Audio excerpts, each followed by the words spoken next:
Content warning. The following show contains tobacco use, possible potty mouth language, discussions of fictitious violence, and of course, quite a few things that might make people feel, well, some say attacked. We like to say seen. Nothing that we say is meant to offend or to push people to a place where, of course, they don't feel, or to a place where they feel attacked or uncomfortable. But in case you do, this is the warning. Viewer discretion is advised.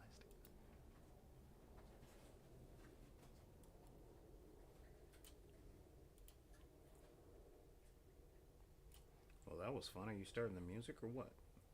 Yeah, we're going to start the music. Jeez.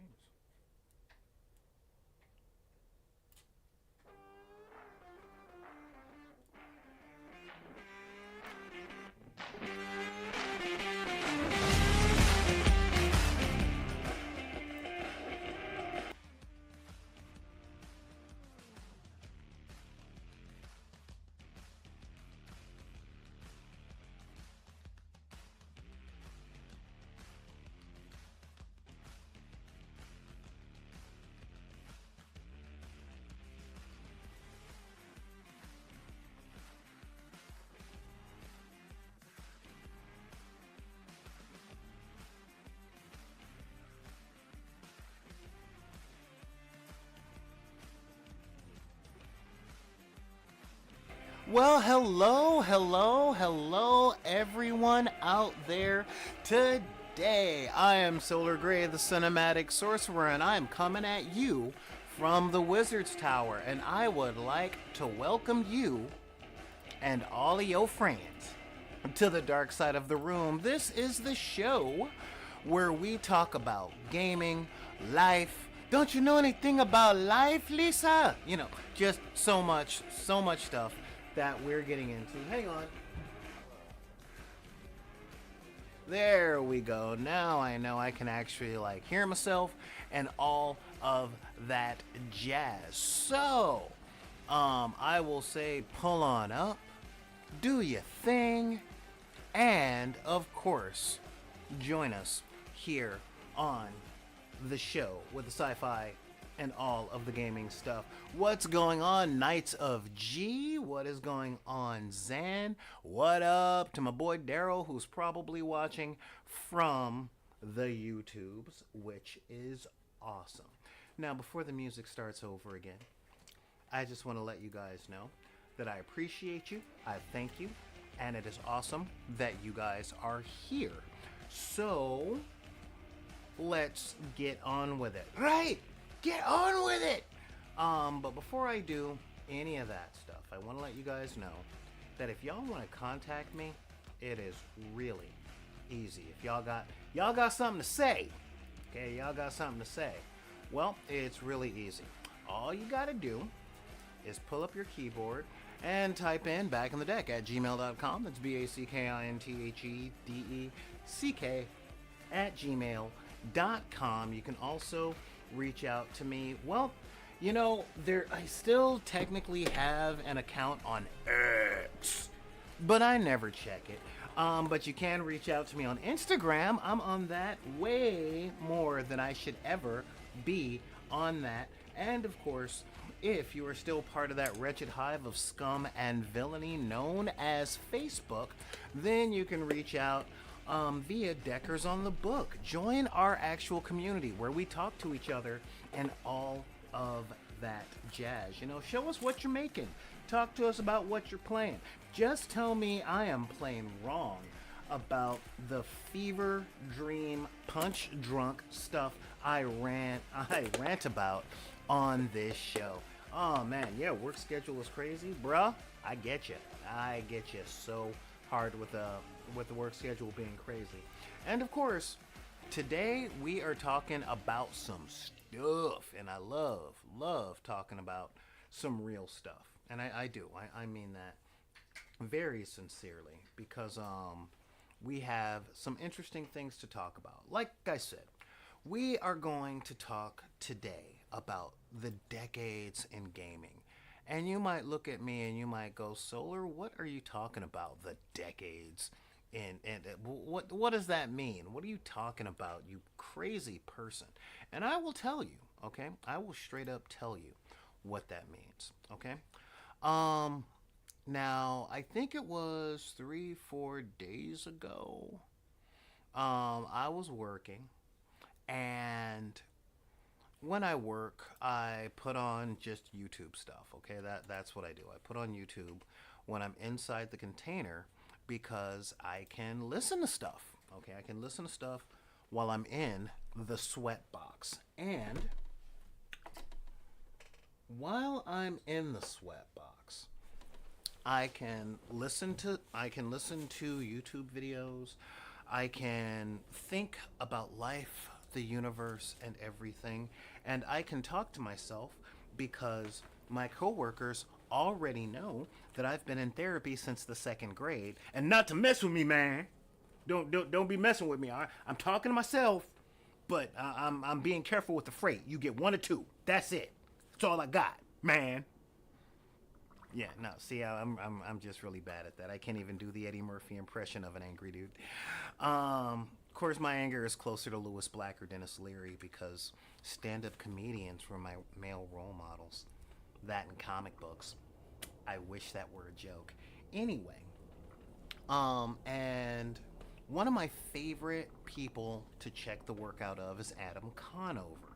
You might know him from Adam Ruins Everything and his show Factually, and he's a stand-up comedy. And he was talking about, he put out a video last week about naming the decades and why we don't do it anymore. And he brought up a lot of very interesting things, like fashion and well, yeah, fashion was the number one thing that stood out. Now, I want you guys to know, I did work today, so I am a little tired, but traffic was good enough for me to get home by 6:30, so I could actually do the show, and that is pretty awesome. But one thing he didn't bring up is the take that I'm going to talk about today. And that is, yeah, that is, of course, the cultural and emotional temperature of the decades that we were talking about. Like, let me explain. Okay, I grew up in what younger folks call the 1900s, which makes me feel like I'm 120 years old. I like to say that I was born in the 20th century. Okay, because I was. I'm going to be 48 this year, which means it's the year of the snake. Happy New Year. You know. But yeah, so I was born in the 20th century, and I look up. Scraps, what are you doing? What are you chewing on, you crazy? Okay, now you're looking at me like I'm weird. I moved the mic so you can jump into my lap. I'm just letting you know that right now. Okay, that's what I'm doing. I'm not getting out of the chair to play with you. Okay? Seriously, I can't. I'm working. This is how I keep. Yeah, it's a dog. Scraps is a dog. She co-hosts with me when she feels like climbing up here, but other than that, she tears the studio to shreds. I'm thinking about putting a cape on her, but you look up one day and you realize, holy crap, I'm old now. Well, I'm old by the standards that I called old when I was young, you know. I'm like, wow, 48 years old. No one on earth is that old. Oh my lord. What? Do you remember when the light bulb became the thing? When you were a kid, did they talk like this in that old timey way, Gumshoe? Is that the way that you need a hard dickin' with one of your girl Fridays? Is that what you're talking about? Yeah. No. Not really the way it works, although we did say dude, radical, and all of that stuff. Back hurts and knees ache. Okay, now I'm feeling seen. I want you to know that. Because right now, I am currently on a gram of ibuprofen. Doing a lot more hip exercises because I'm a hip, you know. But in that time, you can see a lot of stuff. And when I was a kid, it was very, very, very clear, okay, by the time I was old enough to interact with other people. That came about in the 80s, man. I was a kid in the 80s, 80s. Like, we did a lot of surfing, and people talked really nasally because of a dude named Sean Penn, because there was a movie called Fast Times at Ridgemont High, and that started this whole trend of like valley people, with this supposed Hawaiian chill out attitude, but they were also kind of, just yeah, but yeah, you know, and you know, that decade was really summed up, with the splits, and I mean the splits because there was definitely a lot of splits, the same ones that there all are today between black and white, rich and poor, country and city. We call it rural now, but yeah, it was country folk. All right, we had them country folk, and again that Midwest, those Midwest people out there that were just working their good jobs, don't you know? And those are the ones that created the game Dungeons and Dragons because in the winter, yeah, it's too cold to go out and actually play a sport. Unless the sport is ice hockey, but not everybody had skates, especially not around Minnesota or in the places in the United States where they pronounce Water, water. Okay?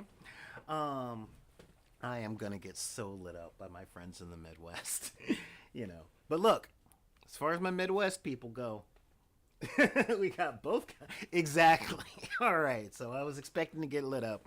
Yeah, exactly. The places whose bars had whose bar had both kinds of music, country and western.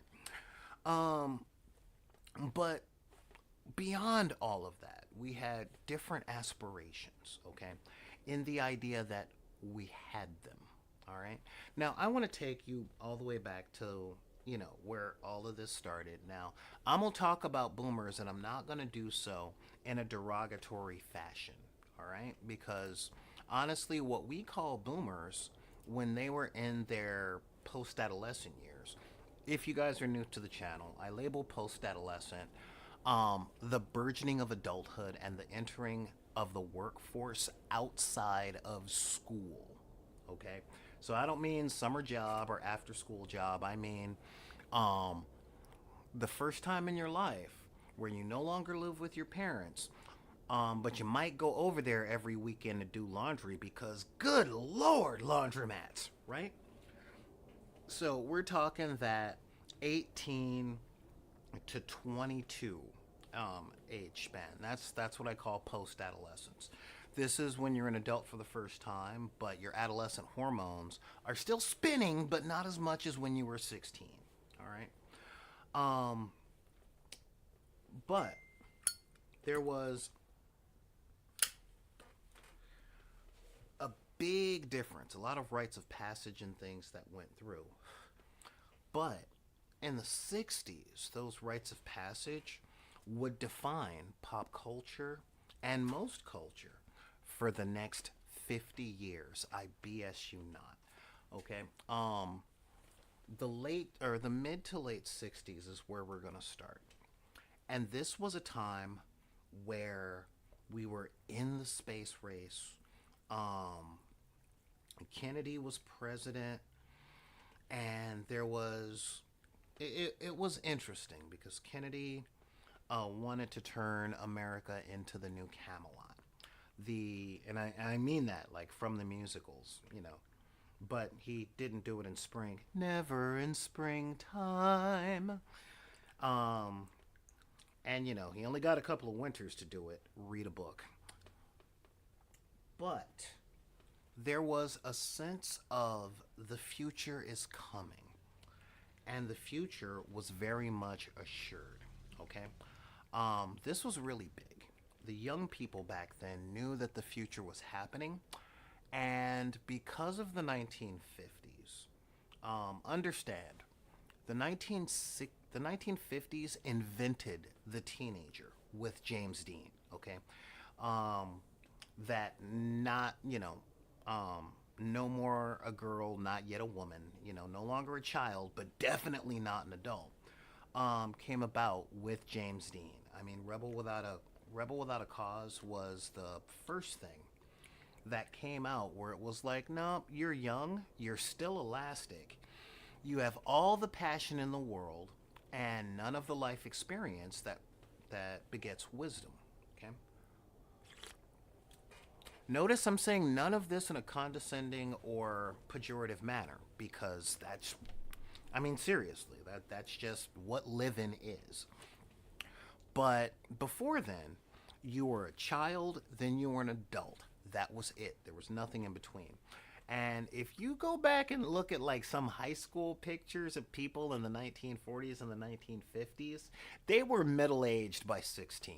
All right. I mean, they didn't look like, hey, I have a bright future ahead of me. They had the look of, yes, I just filed my 8th TPS report today, and this is what life is. Now I'm going to go home, ignore my wife, and drink myself to death. And if my kid doesn't make my drink properly, they're getting 5 across the eyes. That was the 1940s and the 1950s. In the time of the Daddy Knows Best comedies like My Three Sons, Leave It to Beaver, that kind of thing. The time where anybody not middle class and white were invisible. Now, most of the television that you guys know about from that time, if you have some sort of streaming service that shows all those old shows, a good amount of those shows came out in the 60s. And the 60s was the time that determined everything, okay? In the 1960s, the emotional temperature was possibility, exploration, and freedom. All right, we had a lot of stuff going on. We had the civil rights movement. We had the feminist movement, that first wave feminism that just came across, and that was reflected in a lot of our pop culture. Now, in the 1950s, everything was space. Okay, everything was space and cowboys. Seriously, like the two biggest shows on television for adults, not kids, not teenagers. I'm talking for dad. All right, was Bonanza, which was 1970s, but we're gonna get there. If we want to talk about the 50s and early 60s on that, we had Branded, The Rifleman, but we also had My Favorite Martian. All right, and later on, that gave way to Star Trek. This was when writers like Frank Herbert and Robert A. Heinlein were the bee's knees. That is what everybody was reading. This was also when Tolkien really blew up. All right, really, really blew up. The 1960s were the decade that, and I'm talking early to mid, okay, early to mid 60s. This was when young people really, oh yeah, radio dramas with heavy sci-fi. Oh yeah, dude. Thank you for bringing that up, because yeah, the radio dramas of the 1940s. Honestly, one of my favorite things. But way back then, most of the entertainment were about two things: war and detectives. I mean, that was 90% of everything. That was when Dashiell Hammett was the guy. But in the 60s, that's when we got Heinlein. That's when people started rediscovering H.G. Wells, taking things like 20,000 Leagues Under the Sea and really, really thinking about. And this was also after the major rise of Walt Disney. Okay, and I say Walt Disney because most of you guys watching were kids during the Disney Renaissance. The one that started with Little Mermaid and Beauty and the Beast. But Snow White came out in the 40s, but by the 60s, they had already done Snow White, Cinderella, Bambi, all that stuff. And they were kind of on the decline in the 60s. But in the 60s, we had a completely different ethos, a different spirit of America. When John F. Kennedy became president, okay, he promised that we would touch the moon. Um, and people looked to the skies. Okay, they looked to the skies and they said, our future is out there. And that was the first generation that grew up. And I'm talking about boomers now, okay? Back when boomers were younger than me and maybe a little younger than you guys. Um, they grew up as the first children in economic plenty. Okay. Of course, I'm talking white American kids because black kids, we'll get to them a little later. Okay. But there was white American plenty. This was the post war boom, wasn't new anymore. By then, the grandparents were the ones that were hoarding everything from the Depression and making milk toast. But dad worked on Madison Avenue. Okay. Yeah, I'm talking about the generations of the daughter from Mad Men. Okay. Um, Not the dad. Okay. That's Generation Jones. Okay. Not the greatest generation, not the boomers. We're talking post Korean War. But they grew up with Maslow's hierarchy of needs being, survival and all that stuff all the way up. Um, yeah, because of the Mad Men on Madison Avenue, creating this boom of advertising because post-war scarcity was done. We had post-war abundance, and that was when General Motors was booming. All you needed was a job at the factory. This was the rise of Motown. This was before Detroit became the city that God forgot. Okay, San Francisco was the place of drugs and artists in the early '60s, but no one knew about it till the mid '60s. But in that time, it was possibility, expression, and experimentation. But all of those things were wrapped. Come on up, girl. All of those things were wrapped in one of my favorite words. Come on, girl. Come on. I'm not running. I'm in a chair. I'm working. And I don't have anything to throw for you to play with that will go across the room like you want. No, I'm going to need that. I'm going to need those. Let's see. What do I got? What do I got for my dog? Oh, yeah, my dog likes chewing on bags. Here we go. Have a bag. The the spirit of adventure, the spirit of plenty, like the hierarchy of needs was already covered in a really big way. Okay? And that was where we started getting the new stuff. Okay? Within that time, our pop culture had exploded with the new rise of the superhero comic book. All right? That was when, believe it or not, Superman was not the top of the shelves. It was Captain Marvel. Captain Marvel was out there. Hey, look, child, you can turn into an adult. You can fly. Yeah, you can fly. You can be everything that you think an adult was. We had hope and a vision of the future. And then came the biggest piece of pop culture to really solidify that distillation of hope in our pop culture. And that was no, that came 10 years later. I'm talking Star Trek.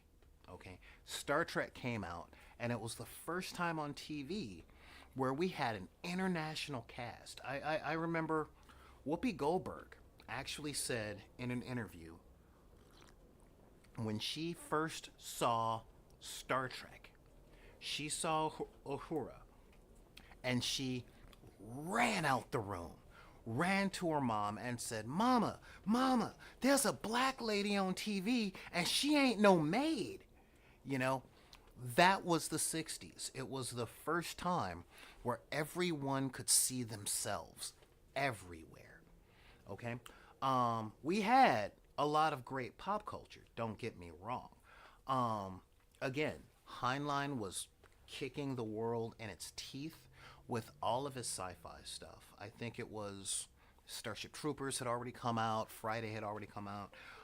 He had just done Stranger in a Strange Land, which, if you guys know as much about Heinlein as I do, you know that that was his fantasy book that is completely opposite from everything he stood for.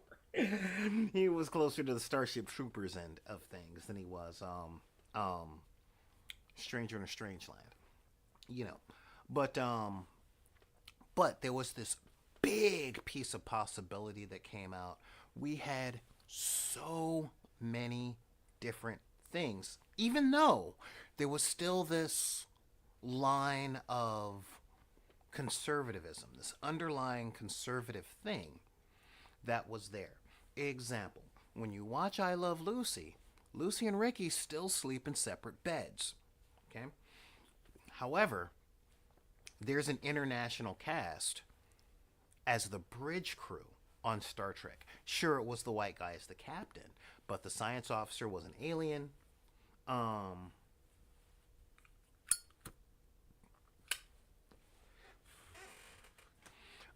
we had a Russian as the chief of security. Worst chief of security in Star Trek, but join Patreon if y'all want to go through all that stuff, because all these big conversations, like, oh my god, this guy, yeah, worst security officer ever, was Russian.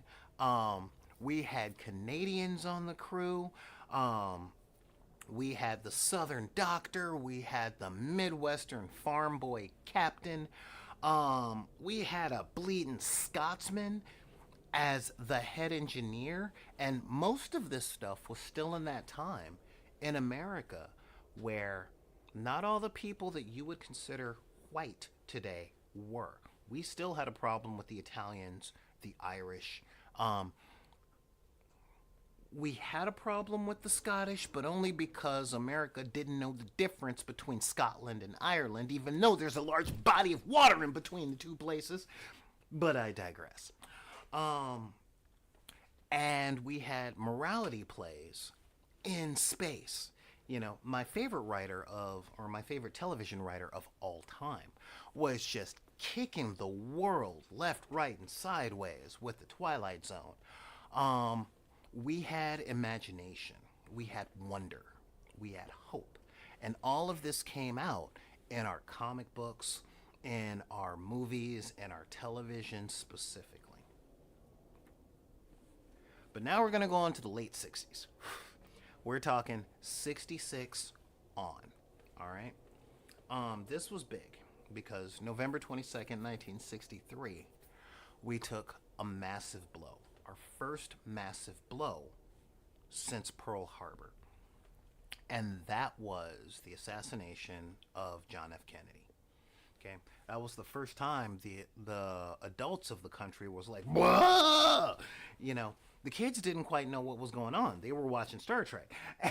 And but we had a little bit of a darkening, but we also had hope. And in that time, that was when Johnson took over, started his war on poverty, not the war on the poor. The civil rights movement really went forward, and that was where the feelings of revolution and rebellion really started to take flight. Not to mention first wave feminism. Understand, guys. Yeah, I know we're talking about stuff in we're talking about gaming. But understand, at this point, Dungeons and Dragons hadn't been invented yet. Okay? There was historical wargaming at this point where you would take your little toy soldiers and replay historical battles. And at this time in the 60s, folks wasn't doing that much because we had television showing us footage from the Vietnam War. And this was unprecedented. Okay, we'd never seen that before. Understand, my mom told me all of this from her point of view. She was born in the 1950s, specifically 1952.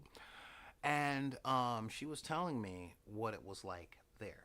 Okay, Civil rights movement came along, and we had Malcolm X and Martin Luther King, the rise of the Black Panthers, the rise of the hippies. All right, this is Generation X in the awesome years. The awesome years between 19 and 25, and this is very important. Okay, one of my favorite rock bands in the world is Rush. Yeah, I'll die on that hill.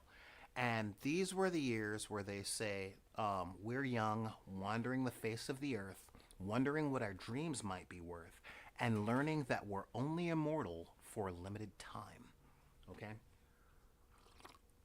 This was when folks were going all across the country, just hitchhiking and expanding their minds. And a lot of folks had to go over to the Vietnam, and Vietnam, it's a whole nother country.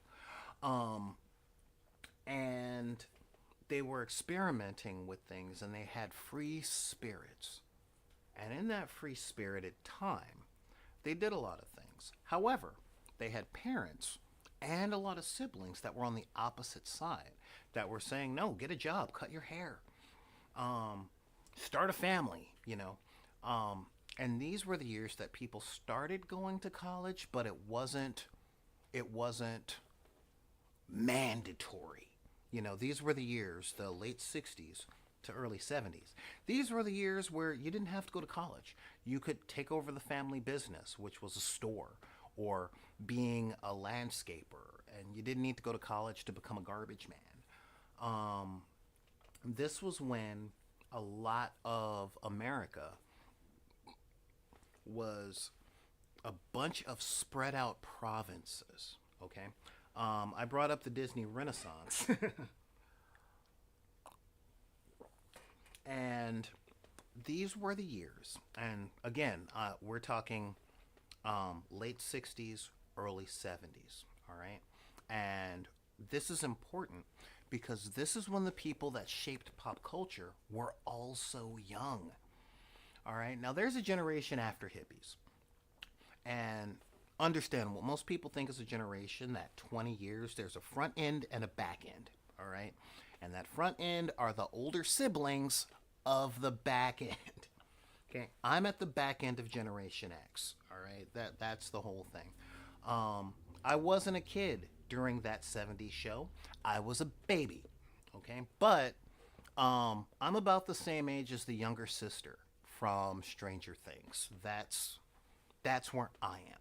Okay, I'm a little bit older. I'm in between.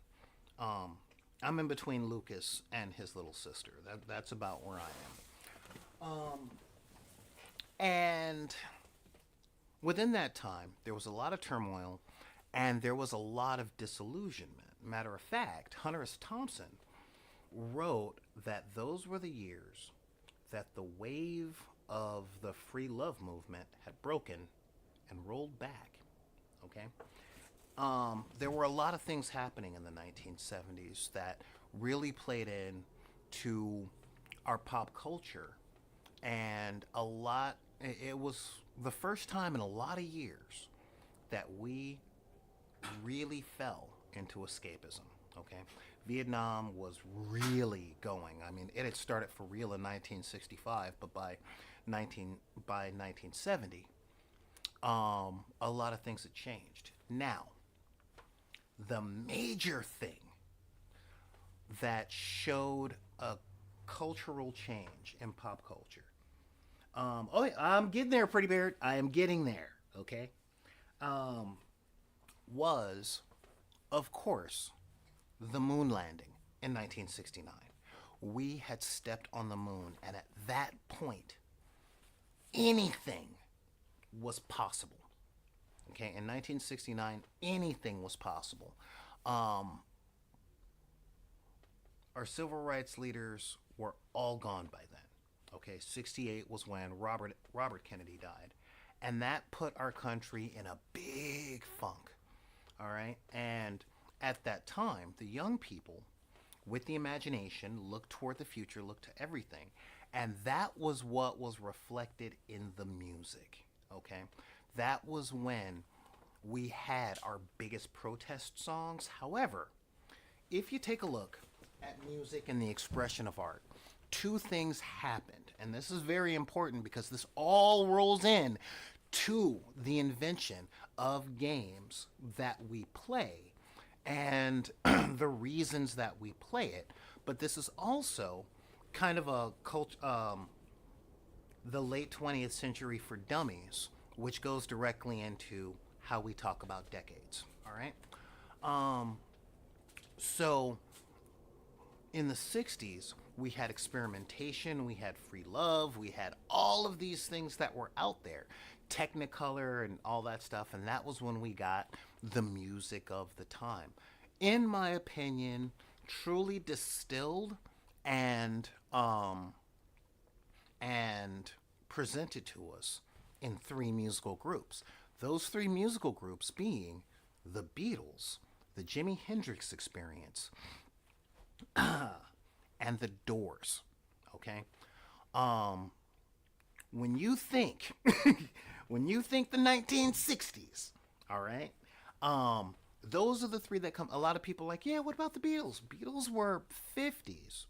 True, they were 50s. They were, you know, but we're talking about there was a huge difference between the Beatles that wanted to hold your hand and the Beatles that were on the Magical Mystery Tour. Okay, the ones that wanted to hold your hand didn't realize that all you needed was love. All right, but then you had the greatest guitar player of all time in rock and roll asking if you were experienced. You know, while a crazy dude from LA was talking about the killer woke before dawn and he put his boots on. But at the same time, you had Bob Dylan talking about um, how you really shouldn't trust the man, but you could also go and see the tambourine man, you know, that kind of thing. And we were talking about Mr. Jones. It was very metaphorical, very free, very, I'm not going to say hopeful, but it was taken as a given. And I mean a given to the point where you just don't think about it. The future was assured, and the future was ours. Then Martin, Malcolm, Bobby left, and the steam in that got rolled back. Okay, a lot of that steam got rolled back. And then came Nixon. All right, but before Nixon, we actually landed on the moon. And landing on the moon was proof that we could do anything. We literally performed this magic spell that took the spell components of tons of steel and a bunch of rocks that we call silicone and or yeah that we call silicone and other rocks like quartz and all that other stuff. Take an engineering course. When you find out that most electronics are just rocks put in certain orders with stuff going through it, you will believe in magic, I promise. And we took all of that, you know. Yeah, exactly. Thank you, Lord Prettybeard. We don't think I don't recognize that you put up the chemical components of silicon, okay? Or the, you know, yeah, that kind of thing. Anyway,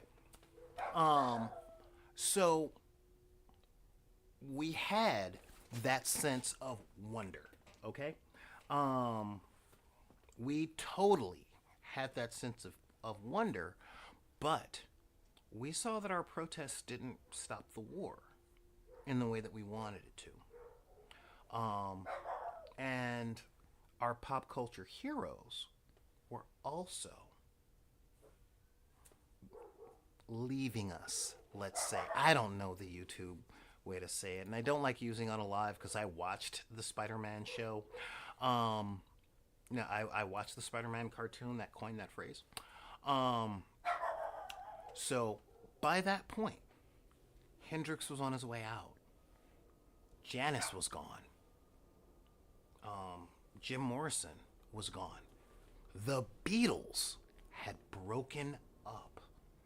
You know, Sergeant Pepper retired and put his stripes down.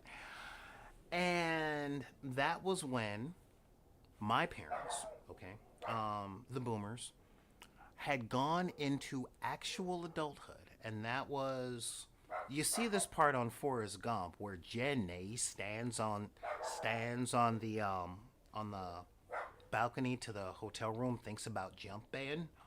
Um, and the 70s just went really weird. And then gas crisis. Okay, we lost our money, and gas prices went through the roof. Okay, now understand. Let me double check what minimum wage in California, because California is one of the richer states, and that's where the hippies was. Min wage 1972. Yeah, minimum wage was $1.65 an hour. And gas prices. Okay, and this was back when they were still leaded gasoline. Gas price in California was about 36 cents a gallon. Now let me put that in perspective, okay? 36 cents a gallon. And minimum wage in California, one of the richest places, was $1.65 an hour. So that means 35, 70, $1.05, $1.40. Okay. So yeah, we're looking at a little under a little under, hang on, let me just do the math here. I'm old, all right? I used to do this in my head. I don't anymore. So, 165 an hour. That's 0.35 cents a gallon. Okay. Now, 1.65 divided by 60.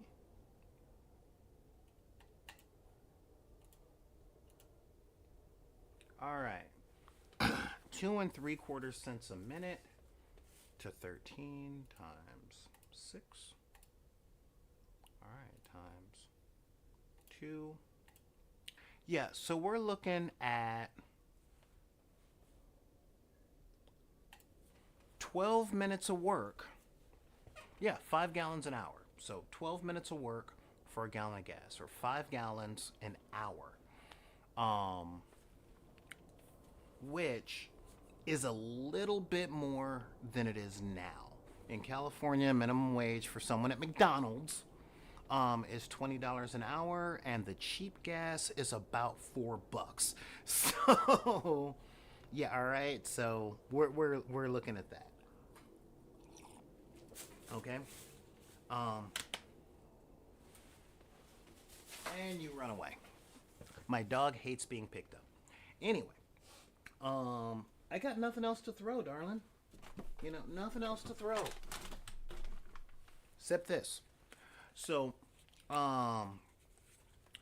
yeah, that gas shortage made stuff rough, baby. Rough. Okay? 5 gallons an hour. But also, you still had to buy groceries, and rent was still like, 40, $50 a month. The stuff adds up. All right? But then things got a little better, and a weird thing happened. All right? And again, the 70s. Now, make no mistake, and you can talk to some of the older Xers, some of the oldest Xers. And that was when we had the last barbaric yop of the 60s. This was when that free love stuff, oh my God. Club 54 wasn't a thing in the 60s. That was the 70s, y'all. Saturday Night Fever, Midnight Cowboy, we had fallen into hedonism. And this was where Dungeons and Dragons was invented. Okay? In the 70s, okay, you had major nightclubs, the rise of the punk rock scene, which was super subversive and super disruptive. Patton Oswalt talks about it because this was when he was a teenager, and he was in West Virginia, you know. But I mean, we had guys like the Buzzcocks and the Sex Pistols, and of course the Ramones were coming up. We're talking David Byrne hadn't even formed the Talking Heads yet. He was still just a weirdo that used to play at places like CBGB's.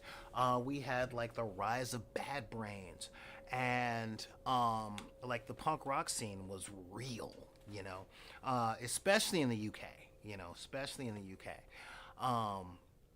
And that was when our music became rebellious. So our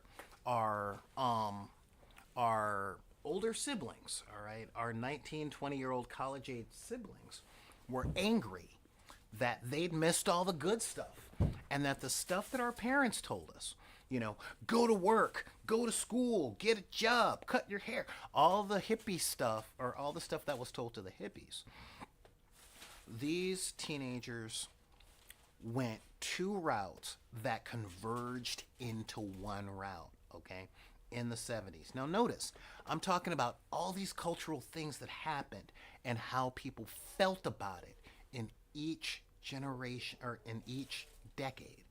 You know, the 60s, we had hope and wonder, okay? We looked to the stars, and yeah, we had some pretty crappy toys. Watch A Christmas Story, you'll get it. But at the same time, we had imagination. We said in the future we can make stuff so much better, you know? And the frontier of the future was just all the way wide open. And in the 70s was the first time that people got together and said, you were wrong. Okay, you were wrong. You want me to get these jobs? You hate these jobs. You want me to become a parent? You hate me. You hate being a parent. You know, you want us to be nice, proper British people, but I'm looking at all the nice, proper British people who don't like everything and they're desperately waiting to die. And you have Pink Floyd talking about us and them, and, you know, hanging on in quiet desperation is the English way. Well, you've got Johnny Rotten and the guy saying, God save the Queen. She ain't no human being. You know, she's poisoning your mind. You know, and that was the last barbaric yop of expression on that front. But it was revolutionary. This was, believe it or not, guys, this was the rise of the everyman hero. By 1974, we got The Godfather, but this was during the major rise of what we called, in my school, the film school generation, okay? Even before Star Trek, or no, shortly after Star Trek, I think, we had Kubrick blowing people's minds with 2001: A Space Odyssey, you know, that didn't show space as this hopeful thing, but asked the hard question of what would happen if AI came to life and it was neurotic. We had the rise of Scorsese with Mean Streets, and you know, things like, you know, when De Niro was under his wing, we had what was the name of the one with the boxer? One of you guys can tell me that. But yeah, we had Mean Streets. We had Dog Day Afternoon with Al Pacino.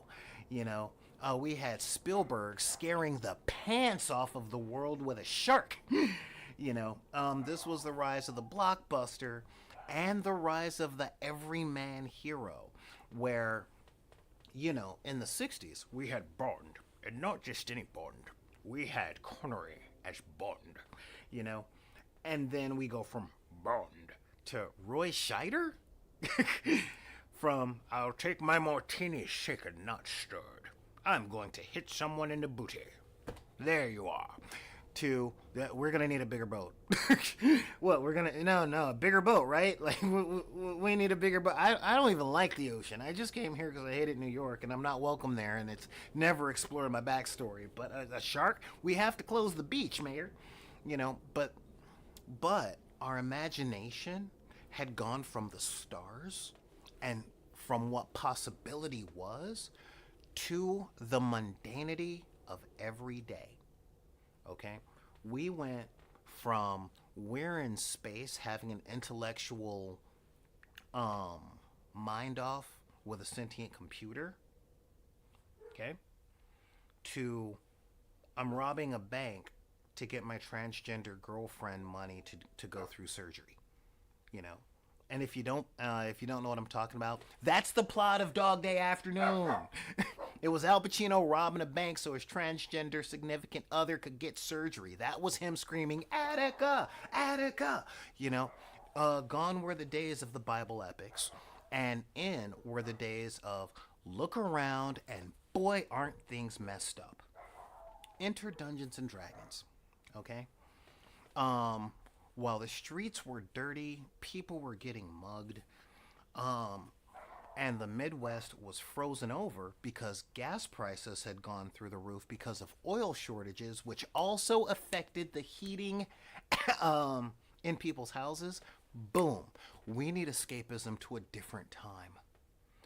A different time. Can we go into the world of Tolkien? Can I go somewhere where I can be a hobbit and I can have, um, we can have our breakfast and second breakfast and brunch and lunch and tea time and snack and dinner and supper, and my whole day is, just being cool in my little farming community, and then occasionally go out and fight monsters. We can go out, we can fight monsters, we can go treasure hunting, we can do all of the things that we're reading about in our Doc Savage novels and our Shadow novels. Yeah, guys, I am that much of a dork, okay? um, can we live in those worlds instead of living in the world where the sleet is coming down and my cousin got knifed in Brooklyn? Okay? Um, and so our imagination turned from the realms of possibility to how can I escape this? And you really got to see it in the wackiness of Dungeons and Dragons with the world of Greyhawk. Um, and if you guys look back at the old books, Greyhawk in the 70s didn't have a whole lot of magic. It really didn't. That was kind of the whole plot of Dragons of Time of Years, Time of Day. The book series that are Dragons of Winter, Twilight, Dragon of Summer's Dawn, that kind of thing. Um, and of course, the 70s was a time of, the Vietnam War had finally wrapped up. Our veterans had come home to an entire society that hated them because for the first time people saw the consequences of war. I mean, it was on the news every night, you know, and things went a little weird. Kind of the plot of First Blood. And we had our standard games. Okay, we had our standard board games, specifically chess, Monopoly, the Game of Life. Sorry, it didn't come out at that time. But with the games that we played, even, I mean, we had Connect 4 in the 70s, which was one of the real big ones, and Operation. But if you notice, most of the stuff from Hasbro, Milton Bradley, and Parker Brothers, um, those games were all very much solve a couple of puzzles and live your suburban life. And this is very important because it was kind of a flashback to the 50s. Okay, but the games then weren't really pushing your imagination. Have you guys ever looked at the Game of Life? I don't want to sound like a conspiracy theory man, but it's all about going to college and then becoming a doctor, man. And then when you get a doctor, you pump out a couple of kids. And that's how you win at the game of life, man. And Monopoly, bro. You start with Monopoly and then you go and you just start buying everything. Just buy, buy, buy. Breed, breed, breed. Status, status, status. That was the whole thing, which brings us to the 1980s. And of course, the 1980s. Now, the 1980s was an interesting time. This was where my first memories started. Because we had the guy that shot the first bullet in America. My former governor, Ronald Reagan.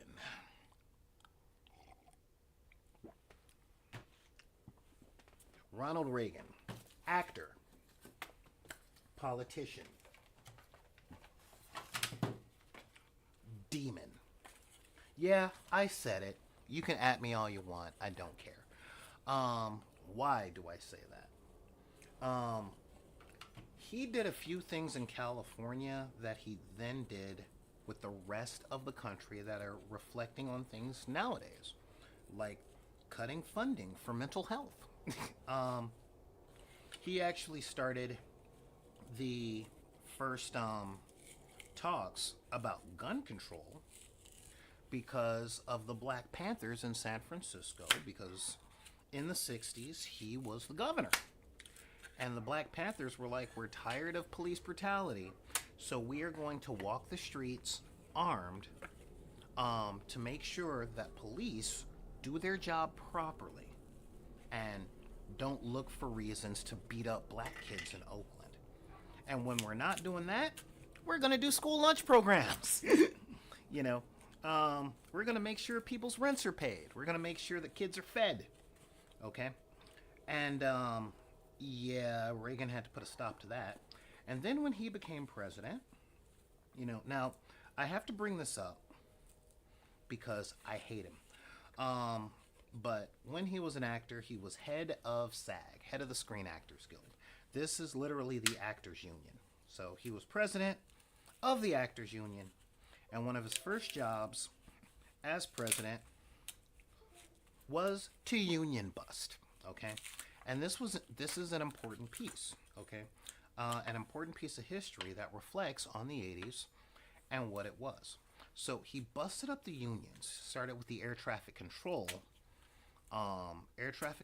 Union, and he cut funding to mental health. First, he cut state-funded mental health, which shut down a bunch of mental health care facilities where a lot of these Vietnam vets and a lot of people with things like bipolar disorder and stuff like that were getting treatment and getting their medicine, and they stopped getting treatment, stopped getting benefits, and they became the homeless on Skid Row. And we haven't fixed it yet. Then he started cutting lunch programs and food programs under the premise of the 1980s. There's so much to go around that if you're not rich, it's your own fault. Okay? He passed a couple of policies that really defined my childhood and a lot, such as before the 1980s and the time of excess, it was illegal for children's entertainment to feature products.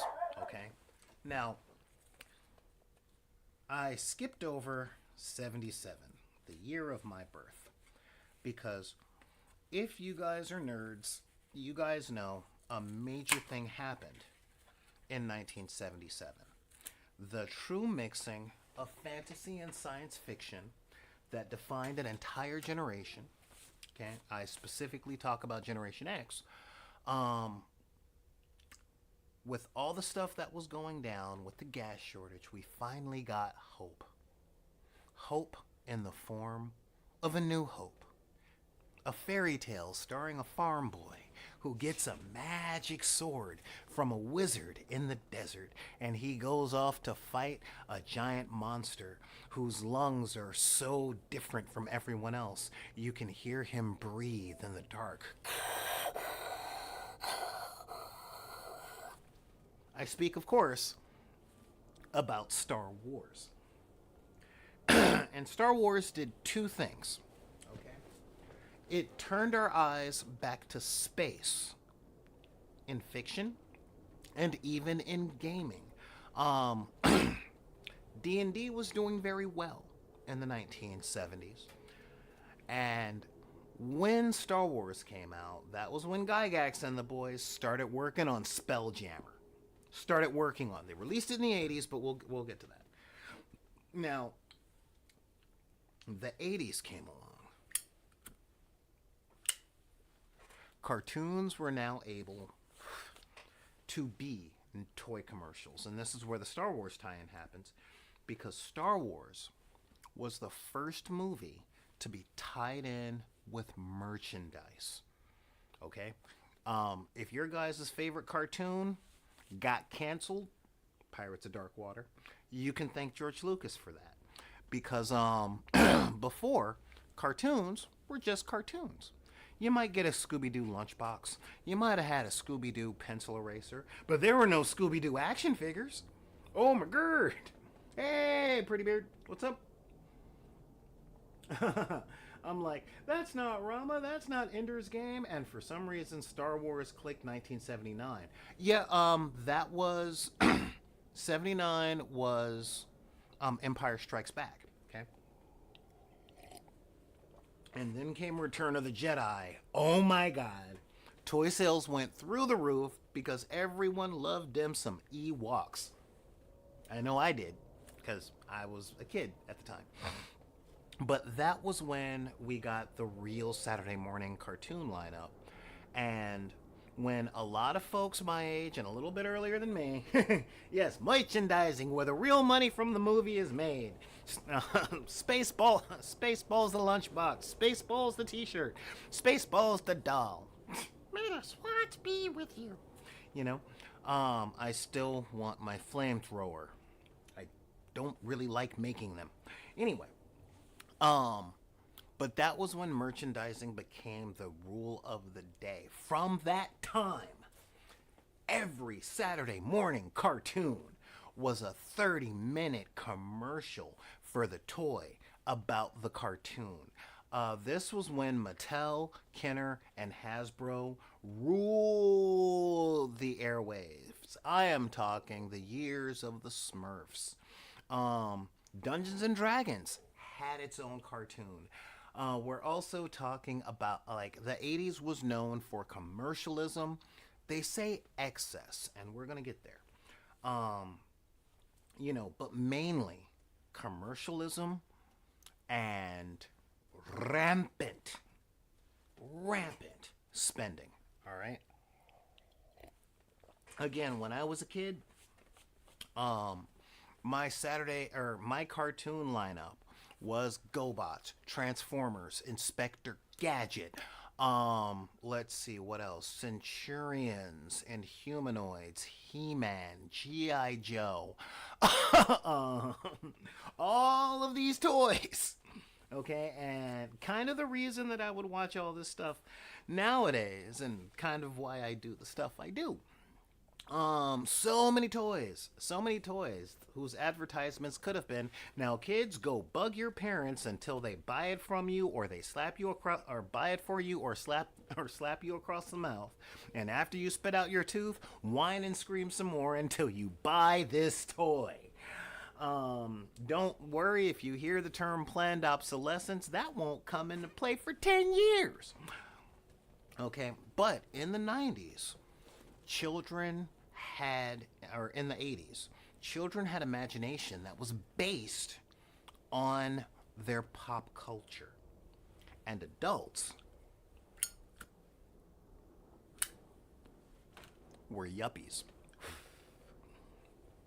Now, I know a lot of you guys might come at me being like, my dad wasn't a yuppie, he was a garbage man. He was just, yeah, I get it. But the 1980s brought us the lifestyles of the rich and famous. It brought up that old Madison Avenue thing of, your life is terrible unless you have our product. And we're not talking coffee. We're talking mansions. Look at the way that this person lives. You'll never live that way, so live vicariously through them. Watch your soap operas where a bunch of rich people don't like each other. Who shot JR? Who knows who shot JR? Yes, the end of medicine ads. You know, these were the years that you could literally buy amphetamines over the counter to work harder, to do chores harder, and to buy your kids all of the toys. And the first serious, um, serious video game console actually hit the market. I'm talking, of course. No, that was later in the 80s. I'm talking about the Atari 2600, okay? With games like Combat and Pac-Man. Yeah, that's right. 20 Yeah, there you go. See, yeah, Lord Prettybeard, you're one of us. Um for the people watching in the future, they probably said the NES. I'm like, no, no, no. That was mid 80s. I'm still talking early 80s, okay? And we had our space stuff. We had our imagination for the future. Now, when you look at the music and the games, Starjammer was really in there. Return of the Jedi had come out. Battlestar Galactica was on television every single week. And Star Trek reruns were happening. All right, we got shows like V. We were still really focused on space in the 80s, but space was expensive. So when we were looking at space, our parents were buying fur coats, um, um, and they were trading stocks and people were buying sports cars. And so much of my least favorite white powder was happening all over the place because you had to make those sales. You had to do that stock stuff. Booby, I'm your golden goose. That was the 1980s, the early 80s. Okay? And then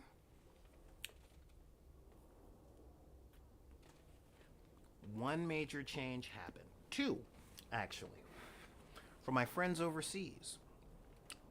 With Reagan's rise of corporatism, his attack on public programs, the gutting of unions, the passing of laws that pretty much made it illegal to be poor,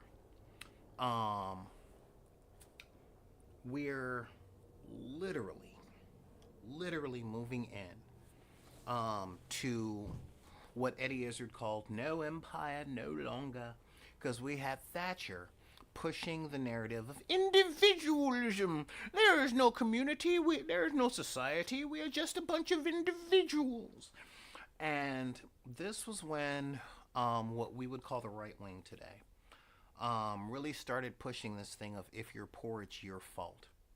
Um, Yo, man, you know, and this was when England had to give back most of their colonies.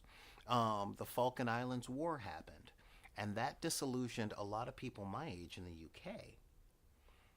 And the big loss of our dreams, okay, the thing that turned our eyes away from space and to, was one day in the first grade.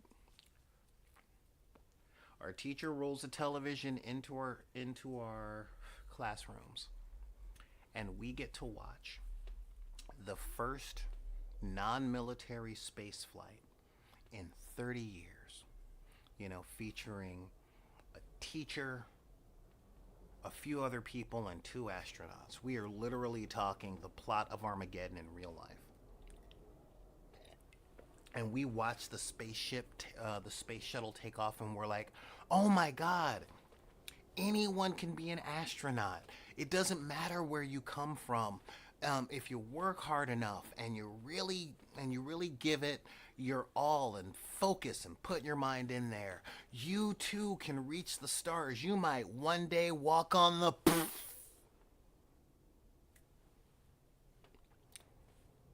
and as children and teenagers, in the 1980s, we watched the Space Shuttle Challenger explode. Just matter of fact, I remember thinking to myself, those smoke clouds kind of look like a poodle, you know. And that was the day that a good amount of my generation stopped looking toward the stars for the future. Okay, that one day, children all around the United States lost their wonder. You know, couldn't watch Star Wars anymore. Oh no, buddy. You know, well, we could because, you know, we never actually saw many ships in Star Wars take off. And we had the cool laser swords and the father of all trolls, Palpatine, going, "Take your weapon, strike me down, and take your father's place by my side." You know, but as far as going up there, nah. Then came Black Monday. Black Monday was the day that the stock market went cool, the same way the Challenger did. Now our parents are broke. Our parents are broke. They're bitter. And when we saw the Challenger explode and we needed to process that, we went to our parents and said, "Mother, as much as I want to be an astronaut, I saw something today that perturbed me down in the places in my soul that I don't really think about much, for I am a child and the weight of the world has yet to land on my shoulder." And our parents looked down at us with tender, loving eyes and said, "Get your butt outside and do not come back until the street lights come on." You know, that's really what happened. You know, but in that time, okay, in that time, in the 1980s, we lost our dreams. And we didn't have anybody to really talk to about it. Enter the Iran-Contra scandal, where good old Ronald Reagan, the jelly bean eating, Alzheimer's having former actor,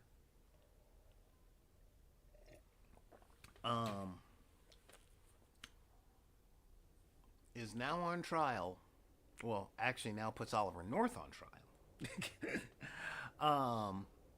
For trading weapons with Contras in South America, giving them guns to fight in Iran, which was a Cold War with Russia, because I haven't actually mentioned the Cold War and the bomb drills and all that stuff.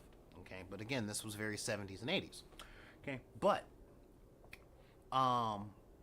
and in exchange for those guns, they were paying for those guns with my least favorite white powder that someone had figured out that if you add a few ingredients and a little heat, it'll crystallize. That's right, it crystallizes. And now, come on out. And now, since it's crystallized, you don't have to do it in your nostrils. You can put it in a pipe.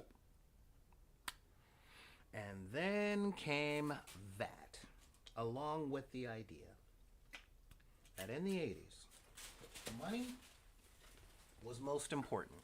Gotta make the money. You gotta do the stock stuff. You gotta counter offer, counter offer, counter offer.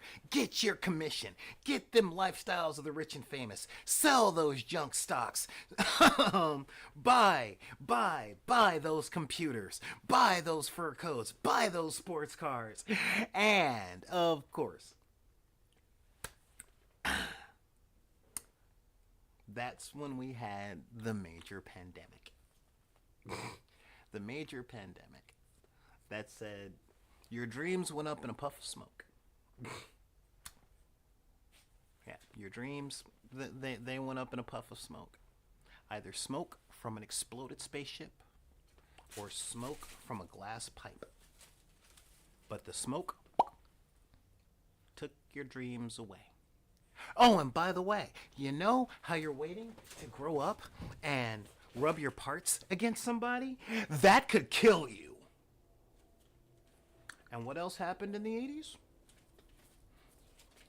Well, hey guys, hang loose, guys. Let's surf, guys. By the way, if you're smart, guys, and you like getting together with your friends and playing pretend in a fantasy world with hobbits and elves, yeah, no, I'm not gonna chase you. Oh, there you are. Oh, yeah, you want to play. Yeah, you want to play pretend. You want to pretend to be a dire wolf, don't you? Yeah, dire wolf pretending. When you go through all of that, guess what? If you like playing pretend with your friends and putting on armor and fighting monsters, not only are you going to get beat up at school for it because you're a nerd, but you also worship Satan. Because anyone who pretends to put on armor and fight bad guys is possessed by that devil. That's right. You know the devil. You know, little guy with horns? Yeah, little guy with horns that says, "Give me your soul. Give me your soul and I can make you a decent writer." And came Satanic Panic, where Dungeons and Dragons and that same rock and roll that same rock and roll that your parents listened to is now the work of Satan. Yes, that's right, Satan. Although you're listening to that Metallica, that Metallica that's all aggressive and stuff. Forget the fact that they're telling you don't do drugs, stay in school, and don't depend on anyone to save you, so you have to get educated, save yourself, stay off of drugs, don't join the military. You're Satan. You know, you know. Don't listen to that Black Sabbath. Black Sabbath is the devil. Look at all that imagery. Don't listen to that guy that's telling you that he's going nuts because people aren't being nice to each other. you know, and how politicians start wars, but the poor are the ones that fight the wars and all that stuff. That's right, hippies that turned to metalhead, and they all read Lord of the Rings. So that's all the devil, and we had preachers all over the world, from Jim and Tammy Baker to Jimmy Swaggart. I don't know why they were all named James. I just don't understand. You know, doing a mockery caricature of the black church, talking about the blood of the lamb while having you sign your mortgage over to them. you know, and if your kid is playing them Dungeons and Dragons and learning creativity and thinking for themselves, they're going to be disobedient, so they are raised by the devil. By the way, send me a check. Speaking of sending checks, by the way, if you guys actually want to help out the channel, let me just pop up the donation thing right here.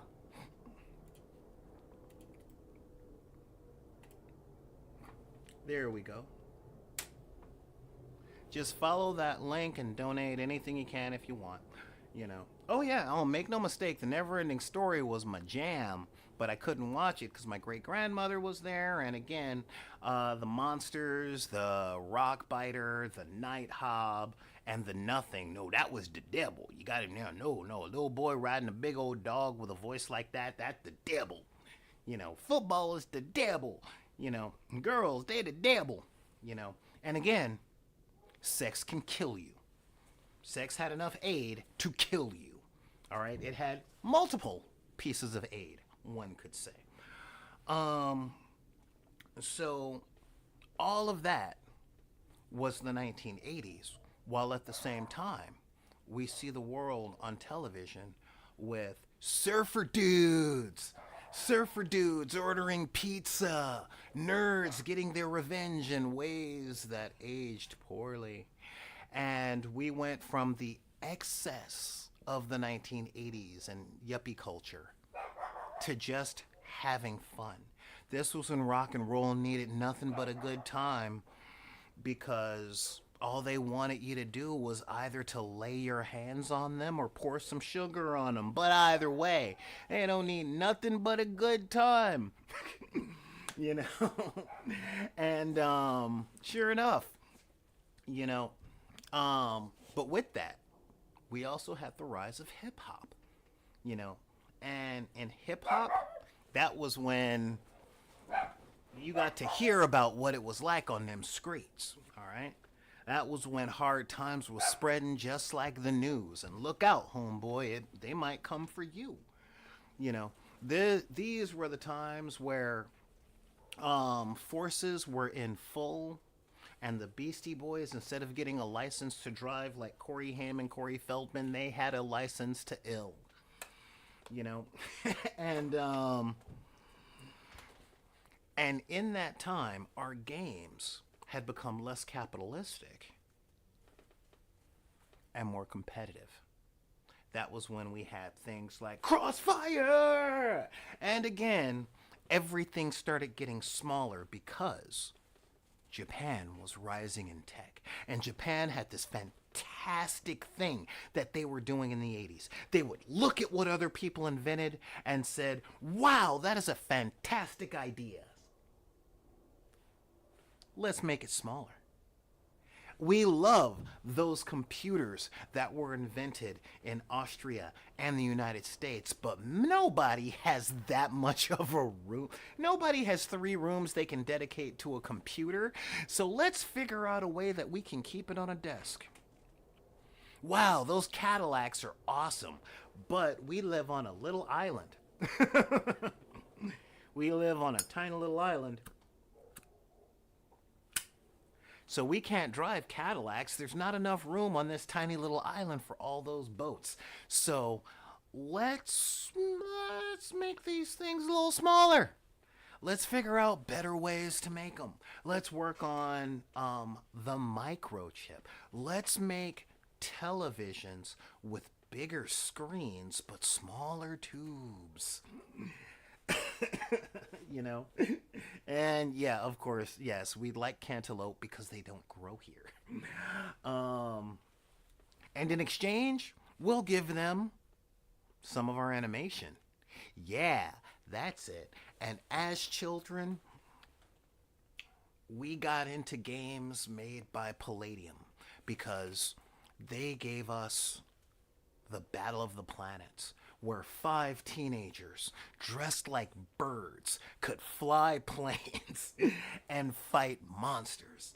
And that wasn't of the devil, because that was Japanese, and they're just different. Oh, I'm getting there, Lord Prettybeard. You know. And as we're watching these cartoons of G.I. Joe and Inspector Gadget, you know, we then get other things from Japan. They gave us Astro Boy, which was cute and fun, and Astro Boy, hiya! You know, and then came the show that spawned a dozen pilots. And I don't mean pilot television shows. Okay? I'm talking people that wanted to fly planes. Because in the 80s, in the mid-80s, there were 2 major things that we saw. 3, actually. You know, because heavy metal was the devil. He-Man was falling out of style. Because no one could afford the toys except for those that could, and they had already had all of the toys. But all of a sudden, when The Exorcist was playing on television after 9 p.m., we got 4 guys in coveralls with sci-fi guns that shot lights that went all over the place. We got a fat little green guy that would run through people and leave them in a mess. And we got Tom Cruise. Tom Cruise going into the one place in the world where everyone wanted to go. It was not a safe place. Oh no. This was not a zone of safety. Oh no, it wasn't a safety zone. One would say it would be the opposite of a safety zone.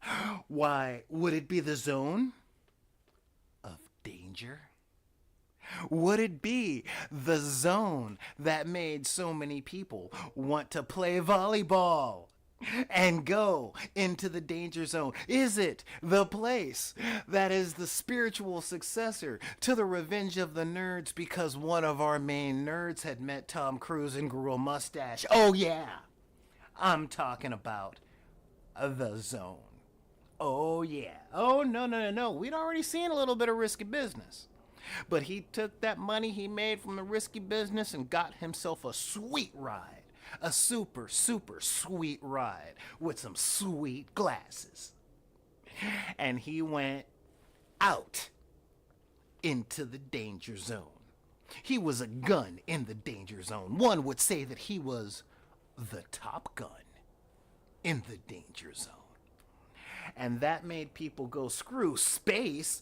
I want an F-14 Tomcat. I want to be a fighter pilot going out into the danger zone. Oh yeah. And as we were crazy about being in the danger zone, you remember, but no, you're too young to have been in the danger zone back then, huh? Yeah. Hell, you're too young to go back to the danger zone a couple of years ago. Now, we were in that danger zone, and then Japan said, oh, you like the danger zone? Well, what if you were flying into the danger zone, and you could push a button, and your sweet, supersonic Tom Cruise-like ride could turn into a robot? And we said, what? And Palladium said, oh yeah, we got a game for that. And that was when we came across the love of everything Japanese that we knew about, because we had all taken our mother's toenail clippers and threw them at our younger siblings, like the guys from Battle of the Planets, or, as they were called when I was growing up, G-Force. But now, I could be Tom Cruise in a giant robot, and Japan said, oh, we ain't done yet. Because our main character, like every main character in everything that has everything awesome, is your age. It's a child flying this plane that turns into a robot and can go in space. And we said, oh my God. And that was when the 80s became, or it changed from the time of you better not dream of anything, because if you want to be an astronaut, it's gonna explode. If you want to be on Wall Street, you're gonna fail. If you grew up in my neighborhood, you were gonna be dead or in jail from gangster stuff. And all of a sudden, Japan said, hey, want to be a mech pilot and a fighter pilot? And we said, bet. And they said, oh, by the way, you know, the aircraft carrier that carries that F-14 that Tom Cruise had? What if that turned into a robot and went into space? And that was when, in the 1980s, all at once, we got our imaginations back. We got our wonder. Because we had Macross and Top Gun, and computers were attainable. They were expensive, but they were no longer government classified. Okay? But all of these decades that we were talking about, the 60s had rebellion and decision. The 70s was a time of unique music, unique fashion, the birth of Dungeons and Dragons, more imagination mixed with coming of age in a more realistic way, where before it was sink or swim. The 80s, where we saw the former hippies say, we don't like this stuff, let's just have a bunch of money. And by the way, we should have kids because it looks good to the neighbors.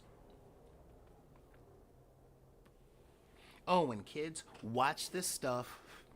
We're going to buy you all the toys and we're going to kick you out of the house because I want my house as clean and presentable as a museum, and kids are anathema to that. So, get out of the house. Both mom and dad are working. And this is what we got. Then came the late 80s. And the late 80s was a weird time because we had gotten the vice president. And in the midst of all of these things was born the weapons of mass distraction. Okay. D&D was no longer the devil's work. Satanic panic had come and gone for everyone except for people of color, specifically Catholic, Latinos, and Southern Baptist blacks. Okay. Go ahead, ask me how I know. I said for most of the country. People weren't talking about, oh my God, blah, blah, blah. You know, and I'm talking, of course, 87, okay? 87, Ghostbusters had rocked the box office. You had, you know, the new movies that were coming out were more comedies. They took all these things and they went, you know? And the money started coming back.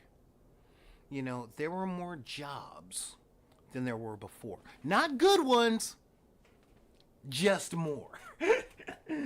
All right? But things had finally calmed down economically. Kids had gotten used to being outside. We were still climbing trees. You know, comic books had just started going into the major boom period. Crisis on Infinite Earth had come and gone. And then the TV craze came. The major TV craze. We didn't just have the Saturday morning cartoons. Oh no! This was the start of the after-school lineup, people. From the Disney afternoon to Kids WB, but that's the next thing. We're going to get there. But again, we had all of that stuff coming down, but then we could go home. And while our parents were still at work, and we managed to not lose the house key that was on a shoestring around our neck, we could turn on the TV and we could still watch the Transformers, except they weren't the same because at this point in 1987, stuff had started to get weird. But we had the Transformers TV show, Transformers! And the never-ending story had started coming on TV. And everyone could get a job. Lemonade stands had come back. Except now, America had done something weird in 1987. Talks with the Middle East had started breaking down. And we saw it. Oliver North was on trial for the stuff that Reagan had done. You know, and this was after his second term. His second term, where his catchphrase had turned from it's morning on the city on the hill to, well, I forgot. And then his vice president came in, who's throwing up over broccoli, called a wimp, and his vice president couldn't spell potato right. You know, and at this time more gaming companies had popped up, and with the rise of the Macross thing and all that stuff, we'd gotten Battletech, which was my entry into miniature wargaming. But a lot of other stuff was happening in 87. You know, the biggest thing to take pop culture by storm was them wrestlings. We all thought wrestling was real. Hulk Hogan was everyone's hero. Unless you were the weird kid who liked to jump off balconies, in which case you loved the Ultimate Warrior, Hogan. And of course, then came everyone's favorite reptiles. And in the 80s, the ninja thing was really popping up. Because the idea of being a magical assassin dressed in cool black pajamas that could throw down a smoke bomb and poof, and everybody wanted to learn martial arts, and everybody wanted to be like this big old badass fighter, and everyone wanted to be a ninja and have smoke bombs. And even Kawasaki released the Ninja motorcycle. And, so we had all of this Japanese culture stuff with the smoke, with the, I keep going with the smoke bombs, with the ninjas and the sport bikes and the anime and the planes and the love of robots, And I was still watching Reading Rainbow and practicing origami. And all of that stuff was huge.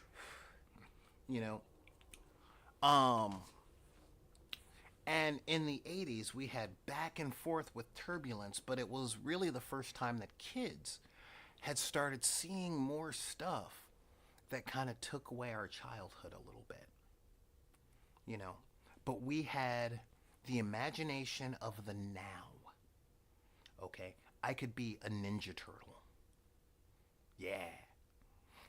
I could go into space with, I could go into space with Captain Bucky O'Hare, who flew the spaceship with the best name of any spaceship anywhere. I will die on this hill.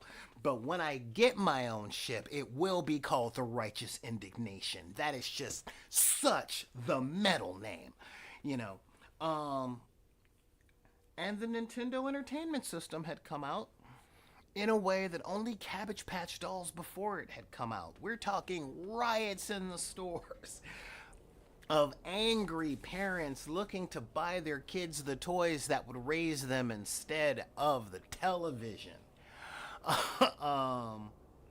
But our pop culture wasn't really about fantasy because Conan showed booby. And, you couldn't show your kid Conan the Barbarian because there was booby and blood. But our imaginations were in the Ninja Turtles. They were in Bucky O'Hare. They were in Transformers and Macross, But also with that came the dying of traditional fantasy. And what do I mean by that? Emphasis on the dying.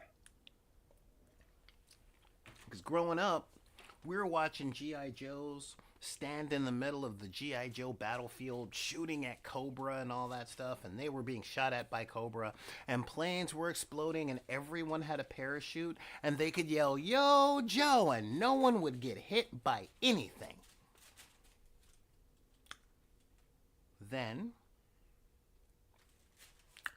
came Captain Roy Folker. Yeah, I'm giving a pause because some of y'all know where this is going. Which was the first time on television that we ever saw a main character eat it. And this was in the 80s. We went from watching reruns of Gilligan's Island where everything was all wacky to Three's Company and John Ritter making fun faces while pretending that he didn't want to have intimate relations with his two very attractive roommates because the landlord wouldn't like it, to the coolest pilot coming home, talking to his girlfriend, sitting on the couch telling her he'd be in for dinner in a minute, and never waking up. And we were like, dude, Japan is just built different. That was the first time that we saw realism. And before we could recover from that, We got to watch a kid our age pulling a horse through the swamp. And the horse having bipolar disorder in a place where the mud swallows you if you are still sad, and the only respite we had was a nihilist turtle. And it was like, oh my god, the world is terrible. Where are the turtles with the swords? And our escapism became immediate, and we had to escape in the now. Okay? At this time, Marvel Comics was like really in its peak. All right, everyone was like, yeah, in the world that we live in that is dark and ugly and scary, I want to look out the window and see Spider Man and know that there's some kind of hope. Jeebers. And our role playing stuff at the time, essentially what I'm saying is the 80s was a lot of ups and downs depending on what your generation is, and there was a lot of things that happened in the 80s. A lot of things that happened in a lot of ways that were indicative of what happened, and a lot of things that came out in that decade um, that you didn't know what was going on, but it was comforting and it was hopeful. The hopefulness of the 1980s was things are pretty good. We don't see them getting worse. And even when something bad happens, we thought this is the worst that it could possibly get. So hand me the hairspray. Let me see how high I can tease up my hair without it catching fire. And if you look like me, it was hand me the glycerin and let's see how curly we could get our hair while making it look wet all the time. And the girls at my school had this crunchy hair, it was just kind of crunchy, and our jeans came up just below our nipples, and everything was still fine until the 90s. Oh, the 90s. 90s was the decade of massive marketing where it wasn't just cool to be a teenager, but it was cool to be a teenager and be a moron, an absolute moron. Why? Because we were slackers, baby. That's what we were doing. Oh, okay. You don't. Born in 1981. You don't agree with it at all. Hit me up in the comments. Let me know how I'm incorrect. But in the 90s, you know, um, the 90s were different, man. It was totally cool in the 90s to have things that are going so well that you just didn't care. You were a kid.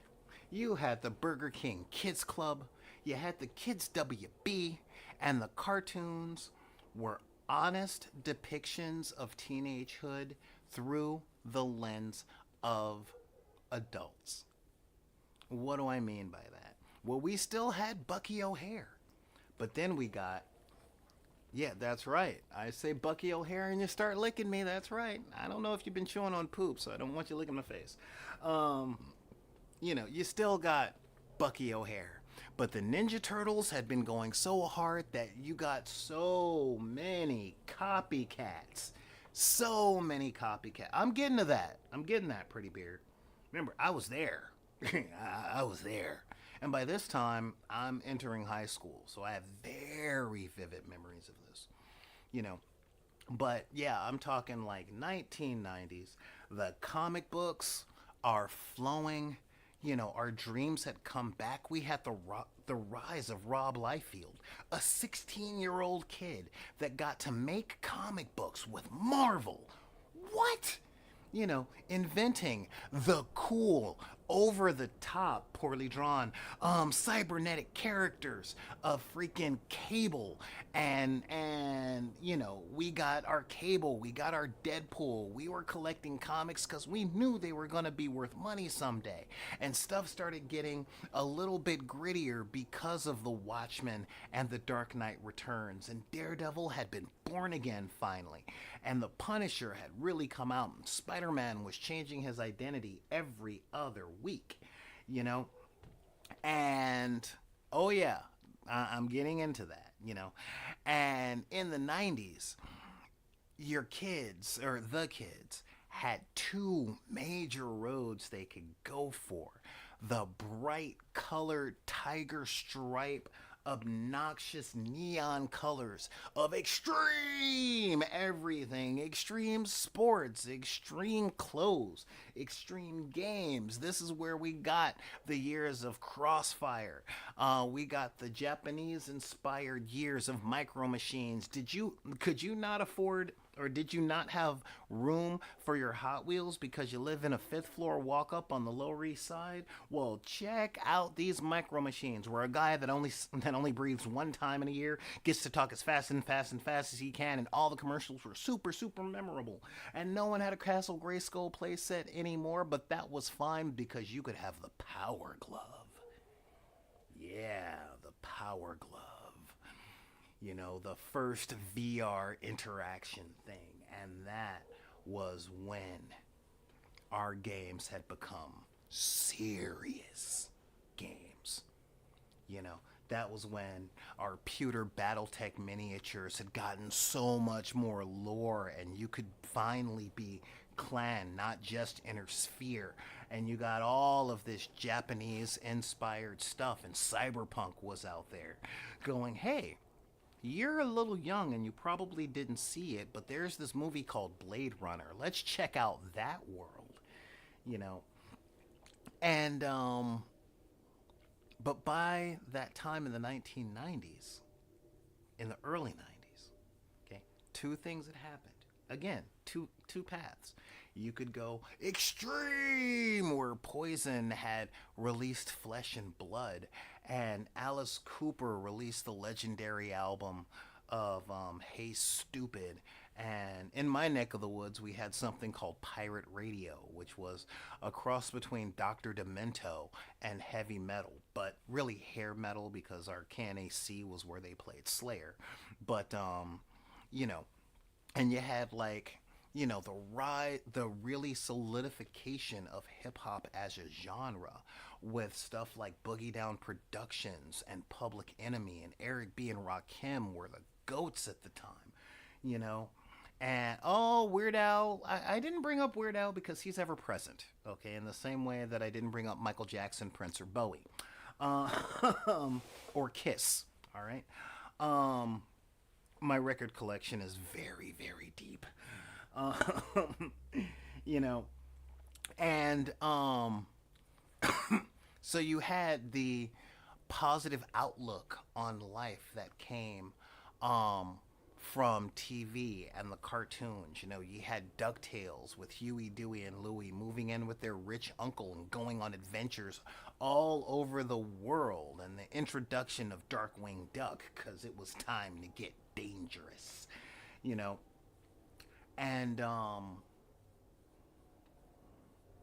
and then there was the other side, but we're getting there, because the other side that I was on, the gang violence had gotten so big it made a nationwide. It was a nationwide story to talk about, you know. And then, again, Bowie's timeless. He started in the '60s and he just kept going.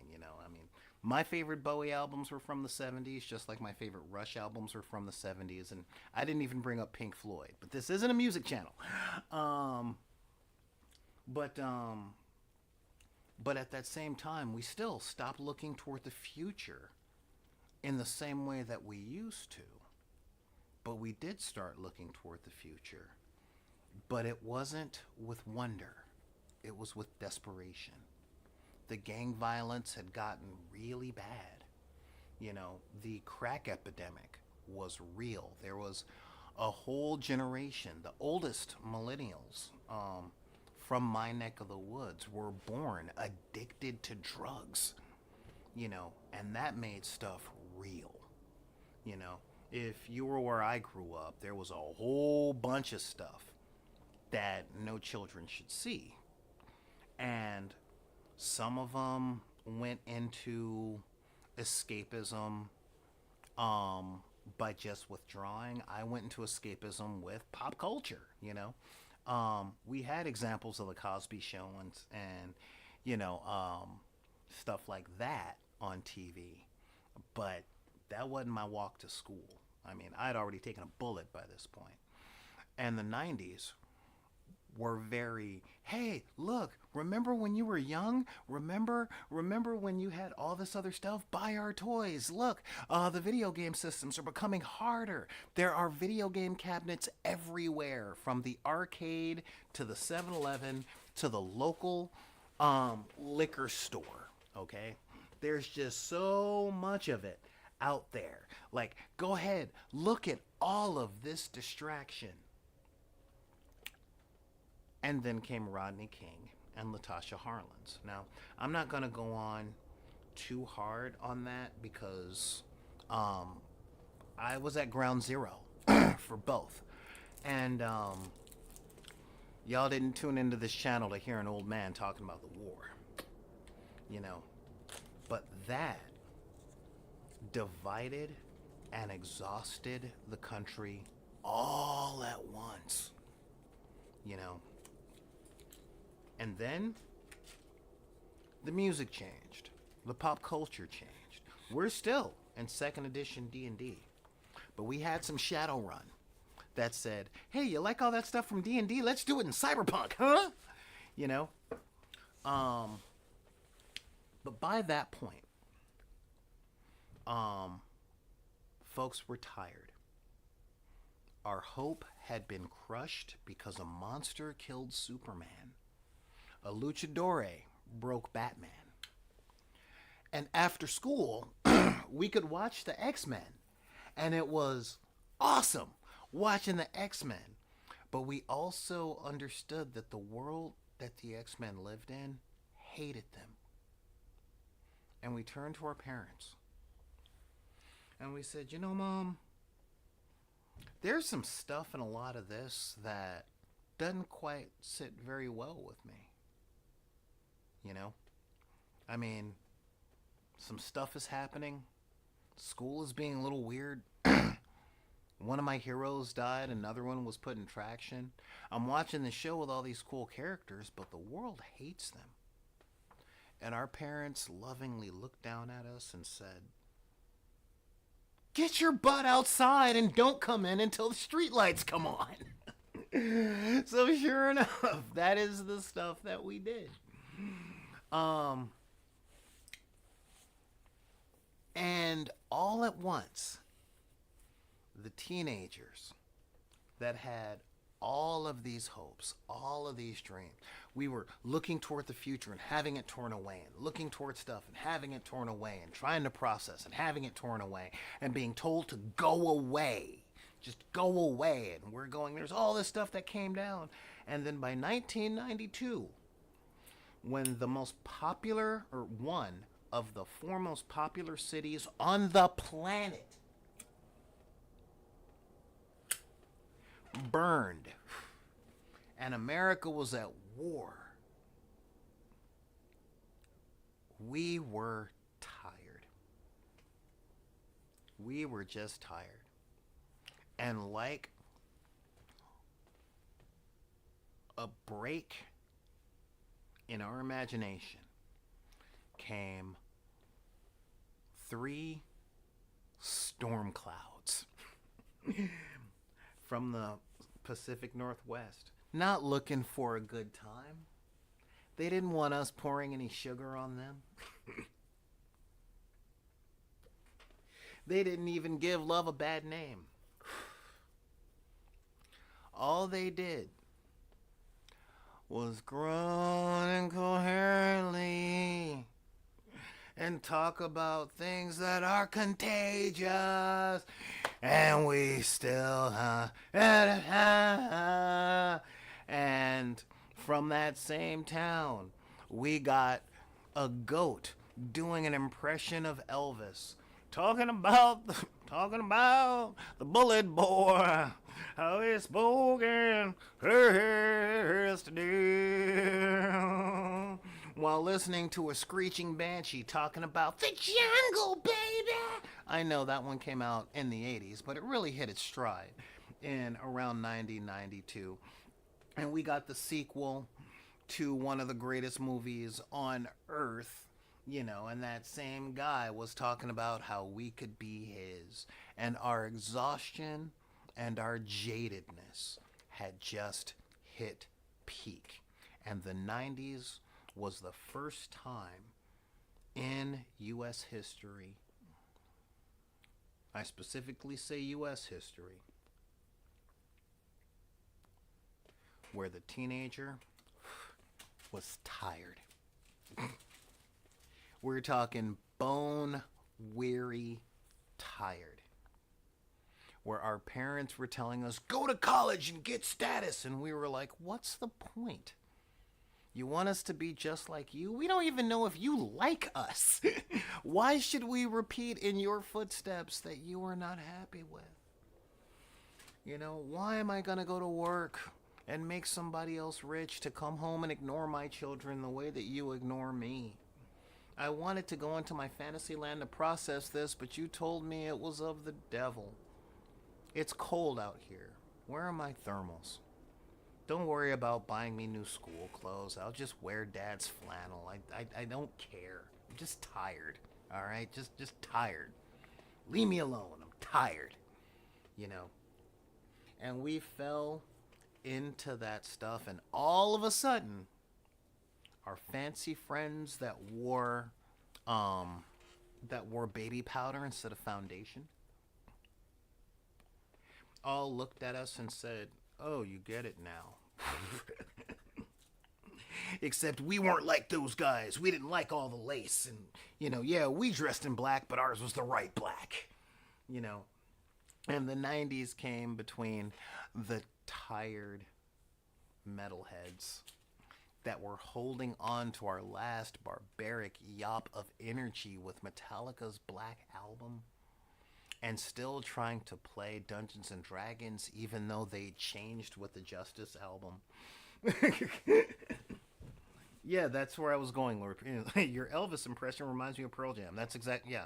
Again, Eddie Vedder. If you want to do an impression of Eddie Vedder, just do an Elvis. Well, do an impression of a goat who's doing an impression of Elvis. All right. That's where you go. All right. Don't believe me? Try it. So you're trying it now. Uh-huh. That's right. Sheets of empty canvas, untouched sheets of clay. Thank you very much. But we were just tired. At that particular point, that my part of Generation X and my younger siblings, the millennials, okay, the ones that were born 81, 82, we were just done. We were tired. And then all of a sudden, the parents popped up again.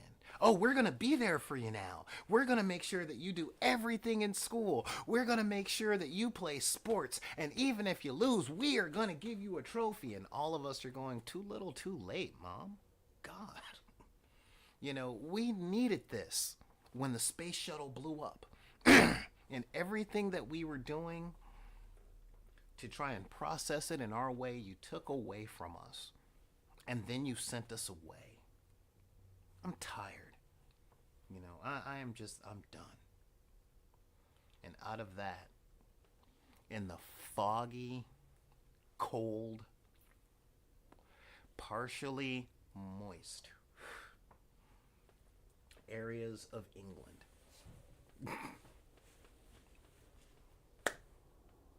came a little book called The Rogue Trader. Something that made us look to the stars and say, God, it sucks. It sucks. I don't want to go there. All right, let's be a space pirate. Oh my God, everything is out to kill you, and Earth is a terrible, terrible place. Just give me my toy soldier and let me paint it. And Dungeons and Dragons was still of the devil and hard to find. But we tried to play. And when we tried to play, the advanced mathematics had said, hey, we're going to calculate Thaco. And what happened? We said, we don't like algebra in school. Why am I doing it here? You know, the Ultimate Warrior lost the belt. And we still had some D&D, but then we looked at our D&D and we had Planescape. We had God. We had all the Forgotten Realms that gave us all the fantasy. But so did I, Lord Prettybeard. Actually, I loved the math. All right, but I'm just talking the generation as a whole. You know, because again, we went two ways, and those of us that liked the math because it made sense. It was consistent. It didn't change with the moods of the teachers and the parents around us. you know, a squared plus b squared equals c squared. That was it. There was no I before E except after C, and when sounding like A is in neighboring way, and on weekends and holidays, and all through May, and you'll always be wrong no matter what you say. You know. Now go in your room and listen to Tool. Why can't we not be sober?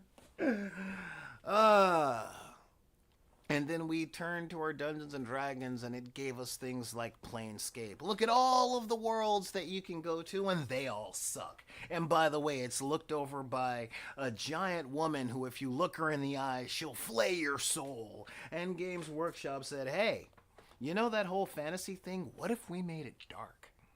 And then Francis Ford Coppola came out and said, you know what? I really like that Dracula movie from when I was a kid, but let's make it a whole lot darker, starring a really hot redhead and a really hot brunette, and the guy from The Princess Bride. Why not? Let's put him in it. Oh yeah, and that Bill and Ted guy, because in the 80s it was fun, but now, no.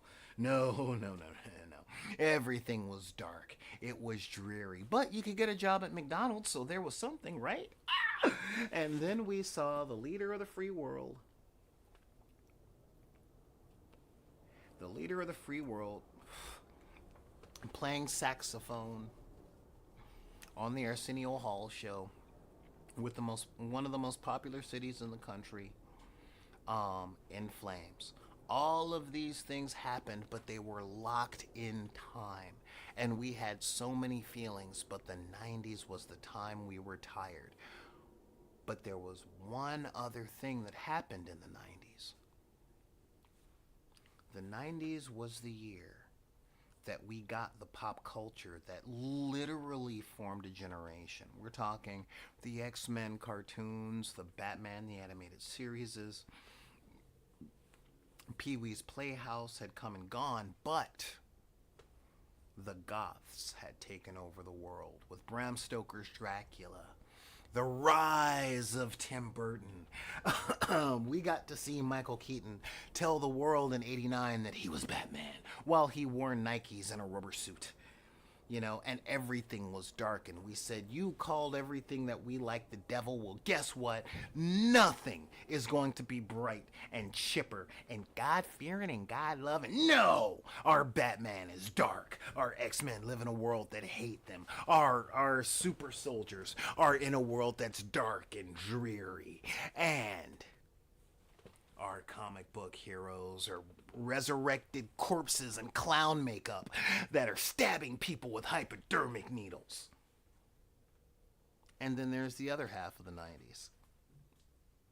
The other part of the 90s that split off. Split off from the Goths listening to The Cure and the black kids listening to Public Enemy fighting the power, to what we called in LA the Valley Kids. The Valley Kids who had pretty decent taste in music, but were still tired, depressed, disenfranchised. They knew their future was assured, but they didn't want their parents' life. They just didn't know what they wanted.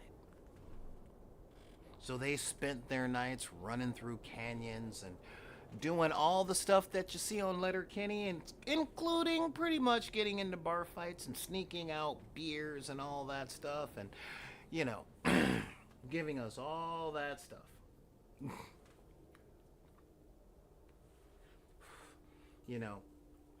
In the 80s, we had mullet wearing awesome vampires, and in the 90s, our vampires had much better taste in clothing but were brooding.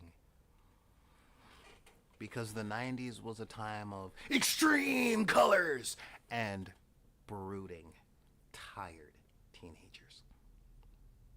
And then again, all at once, we lost our Jim Morrison, who decided to start a firearm. And we wept. We were sad. But then we got a band called Tool. And we really started getting expansions for Warhammer 40k, where grim dark wasn't just the name of the setting, but it was the tone of our lives. You know, we had bands like Suicidal Tendencies asking the question, how can I laugh tomorrow if I can't even smile today? Sure, I can go get a job, but there's 100 jobs at 100 burger joints. That's not a career. What is my future going to be like? And then we noticed all of a sudden that right around the corner was the 21st century, where the talk show hosts that we would sneak to watch in the middle of the night used to talk about what would happen in the year 2000.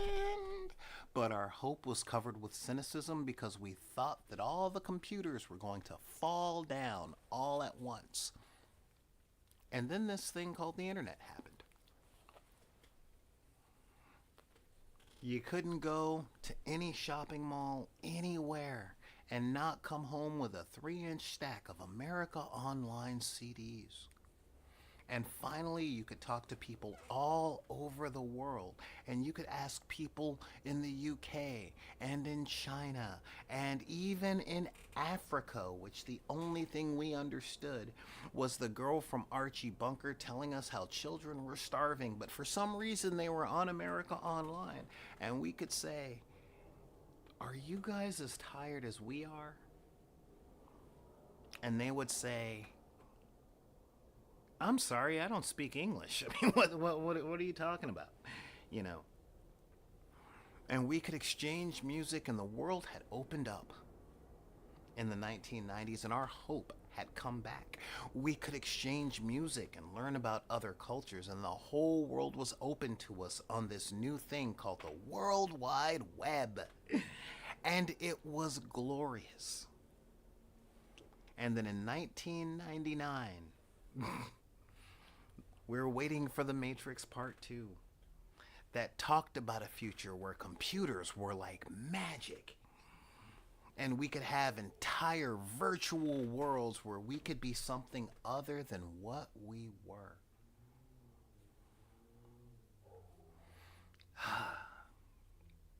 All of that had come.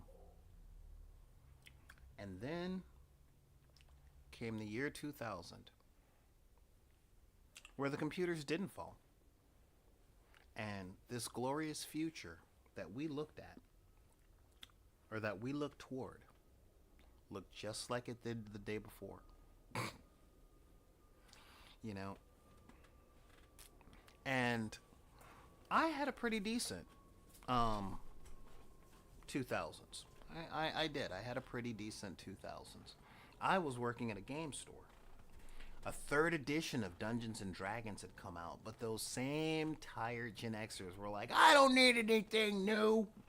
I don't need anything new and different. I spent the past 10 years figuring out what Thaco was and what are these feats. All of my characters have feats. They have 2 feats. They have a left feat and a right feat. I don't need no new feet. Rah! Because we were tired. We watched our dreams explode.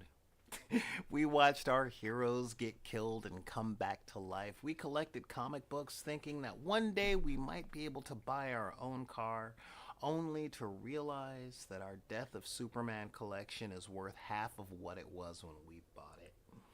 There was no hope in the stock market. There was no hope in comic books. There was no hope in Beanie Babies.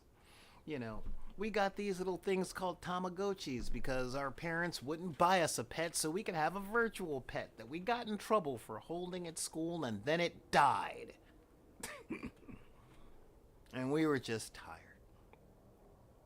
And the 2000s were not years of discovery. They were not years of flying cars and hoverboards.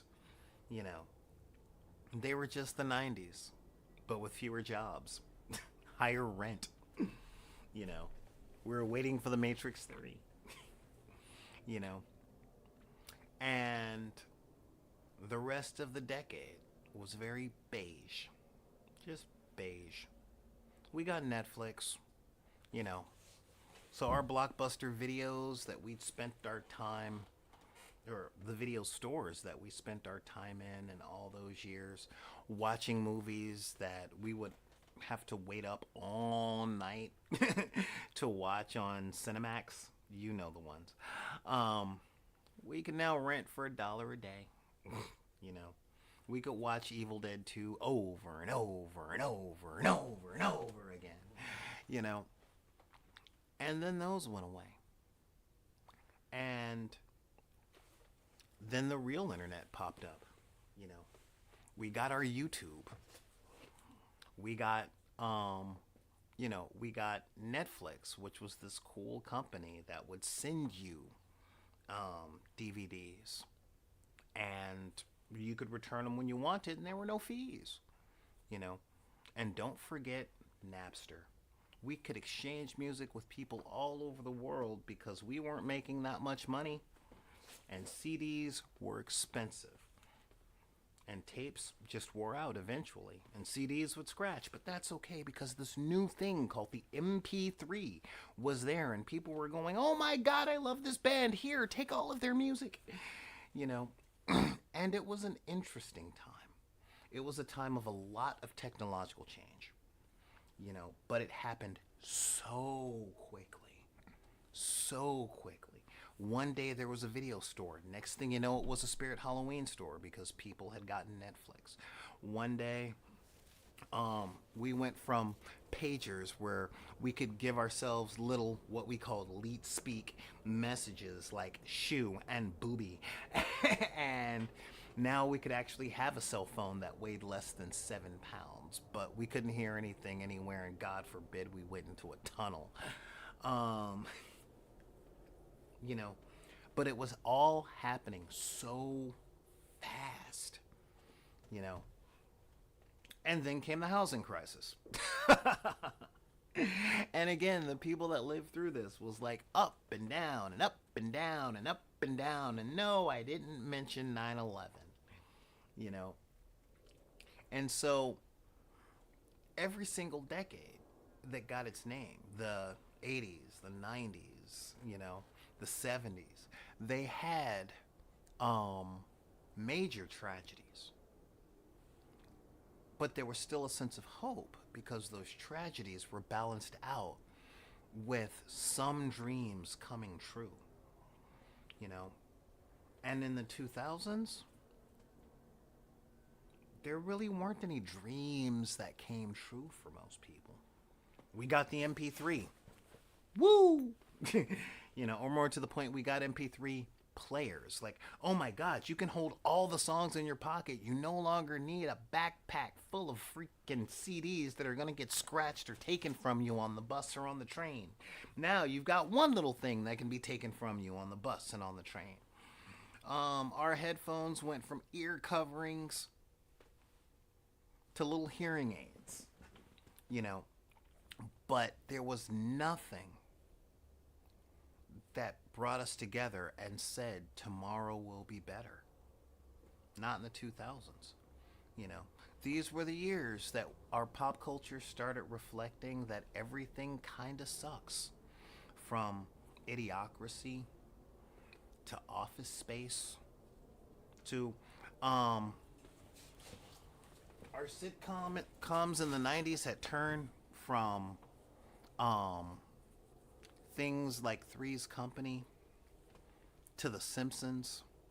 You know, these family things where at the end of the day, Al Bundy might have been weird and he talked about hating his family, but he loved his family. And then we started getting what I call the years of awkward humor. We started getting our Arrested Developments, our documentary style sitcoms. No more set up and punch. It was just this is life, and it sucks. Our cartoons like Rugrats and Recess had parents that were stressing left, right, sideways about making enough money and keeping their middle class status. Um, and then the people that had middle class status were idiots and terrible people. Looking at you, Family Guy. You know, um, and at the end of the day, our cynicism had just really started choking us. And then we got one major thing that happened close to the end of the 2000s, um, that brought about some semblance of hope, but it was hope tainted with cynicism and broken dreams. And that was Robert Downey Jr. as our favorite alcoholic egomaniac in Iron Man. And we'd seen that our comic book movies, which had started in technically 98 with Blade, actually were good now. We had the Raimi Spider-Man trilogy. D&D 3.0 had gone to 3.5 and cleared up a bunch of bugs, but overall, our cynicism had set in, and we just didn't care anymore. We didn't see hope in our future. We saw more of the same, or it's gonna get worse. And we got fantastic pieces of art, but most of our art and our games and our stories reflected that feeling.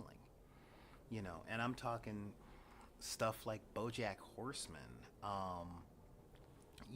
F is for Family, the stuff that all came out um, in the teens, after 2010. We didn't have a Space Odyssey. We didn't have The Journey Continues. We had a housing crisis.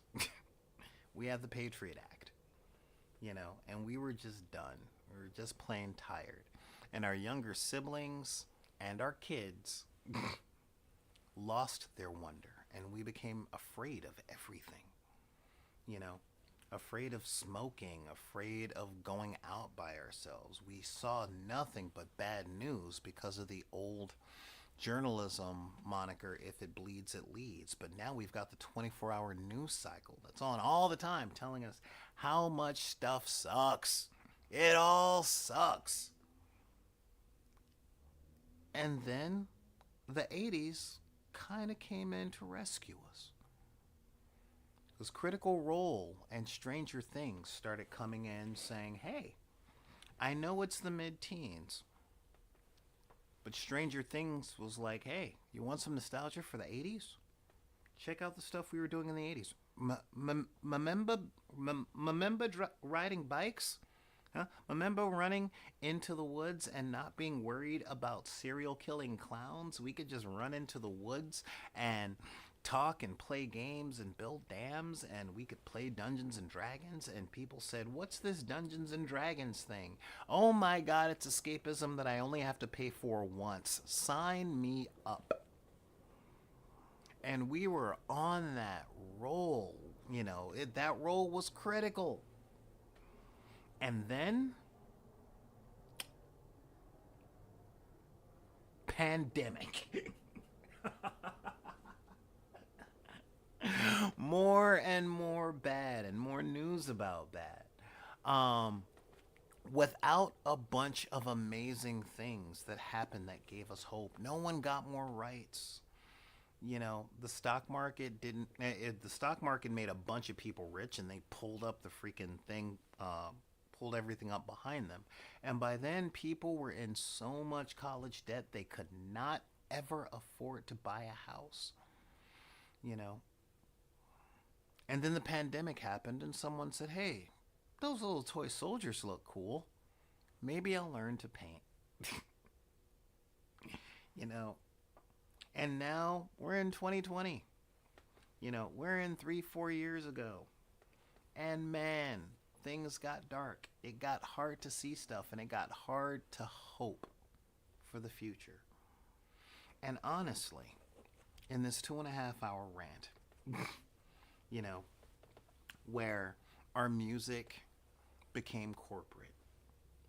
Our expression had to be profitable. Even the stuff that we do on little platforms have got to be so marketable. It's the only way you'll ever be able to buy a house.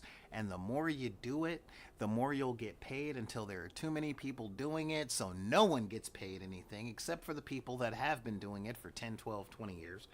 you know, um, people not washing their hands, diseases are everywhere. It's all dark. Screw it. Let's put a crazy person in charge of everything. Nothing but crazy people been in charge of everything all the time, and everyone is mad all the time.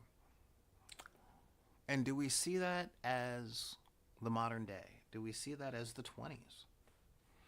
I don't know. But one thing I do know is that so many things happened, and so many things changed the way that we felt within those previous decades. You know, yeah, we went to war with Iraq, but the Berlin Wall fell and that looked like the end to the Cold War. So no more hiding under your desk, hoping that a piece of plywood covered in lacquer could protect you from a nuke. you know, we didn't have to go through all that anymore.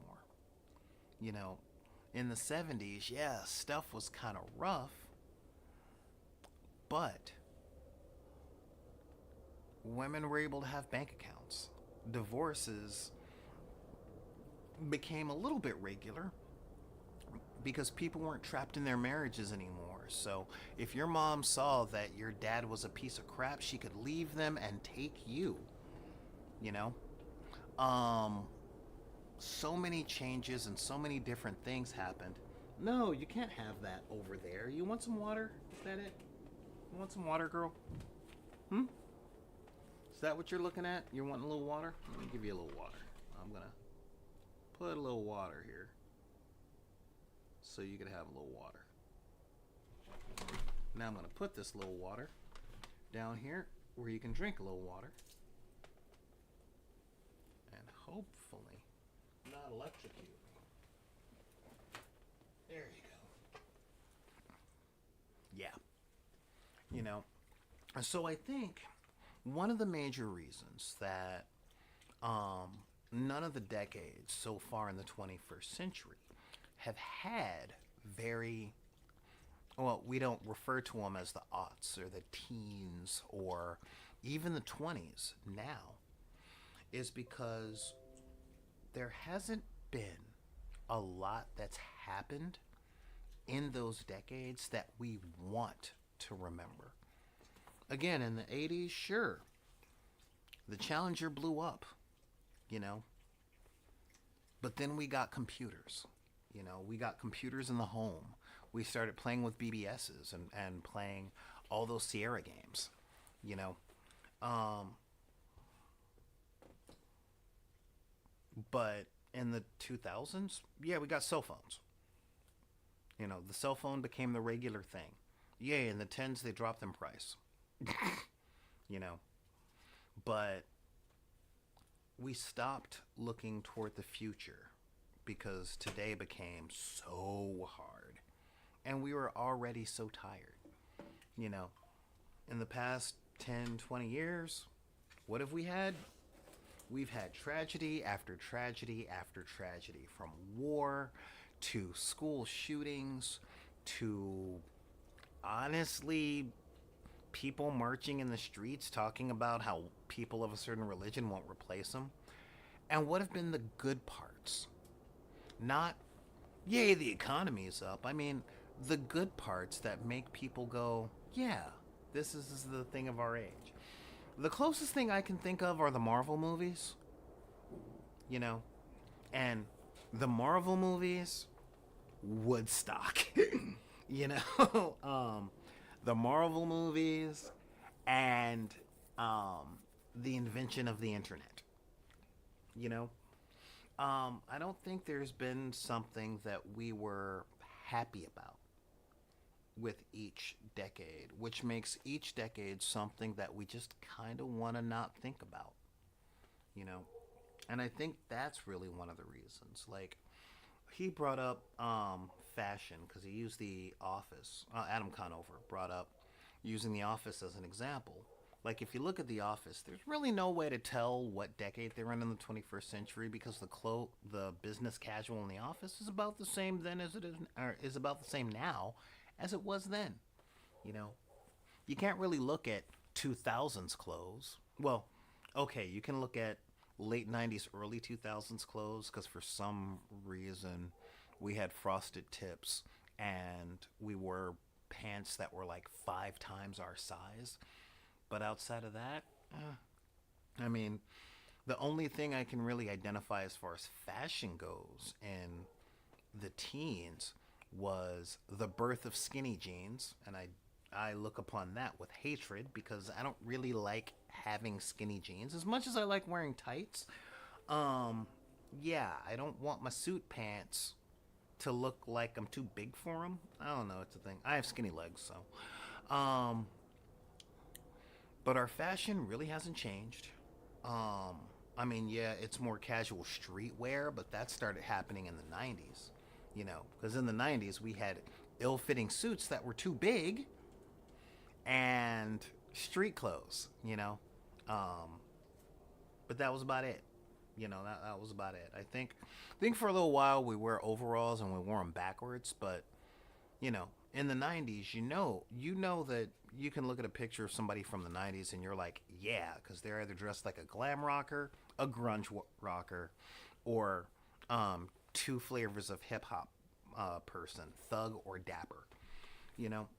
Um, but after all that was said and done, I'm not going to say there hasn't been anything that's distinctly 21st century. There's nothing distinctly 2000s. There's nothing distinctly 2010s. There's nothing distinctly 20s.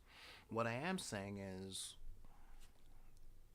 we can't really think of anything good from each of those decades. No, the nostalgia, like when we look back on those decades, it's more PTSD than it is nostalgia. You know what I mean? But maybe you disagree. Maybe you disagree. Let me know. Let me know if you disagree. Let me know if your experience is a little different. Now, my life has been a little more dramatic than most. um, but when it all comes down to it, um, this is just the stuff that I've observed. But if you see something different, or if you've observed something else, please let me know. Um, yeah, if you want to let me know, just pull up your keyboard and type in back in the deck at gmail.com. That's BACKINTHEDECK at gmail.com. You can also hit me up on Instagram at Back in the Deck. You could also hit me up. I mean, I'm on the Clock app, but I don't spend a lot of time on the Clock app. So yeah, there's the Clock app thing. Isn't that fun? There's also Deckers on the Book. If you are still on Facebook, or as I like to call it, that wretched hive of scum and villainy, then join Deckers on the Book. Um, as more time passes, we're going to do more painting instructional videos and more overlooking games. I got a lot of stuff planned out for after I get done with the Lunar New Year run of my day job and all that jazz. But thank you guys for joining us, and player games. Let me know if there's some good stuff that's indicative the about this decade and all that stuff. And of course, if anyone tells you that you can't like the stuff that you like because of the circumstances of your birth, be it race, religion, creed, gender identity, sexual orientation, disability, or your budget, because if you've ever been to the trailer park, you had to go through the hood to get there, then you can tell any of those people that are playing those cards on you to take any of those cards and put them back in the deck. This is Solar Gray, the Cinematic Sorcerer, coming at you from the Wizard's Tower, saying thank you guys, and we will see you next time on the dark side of the moon.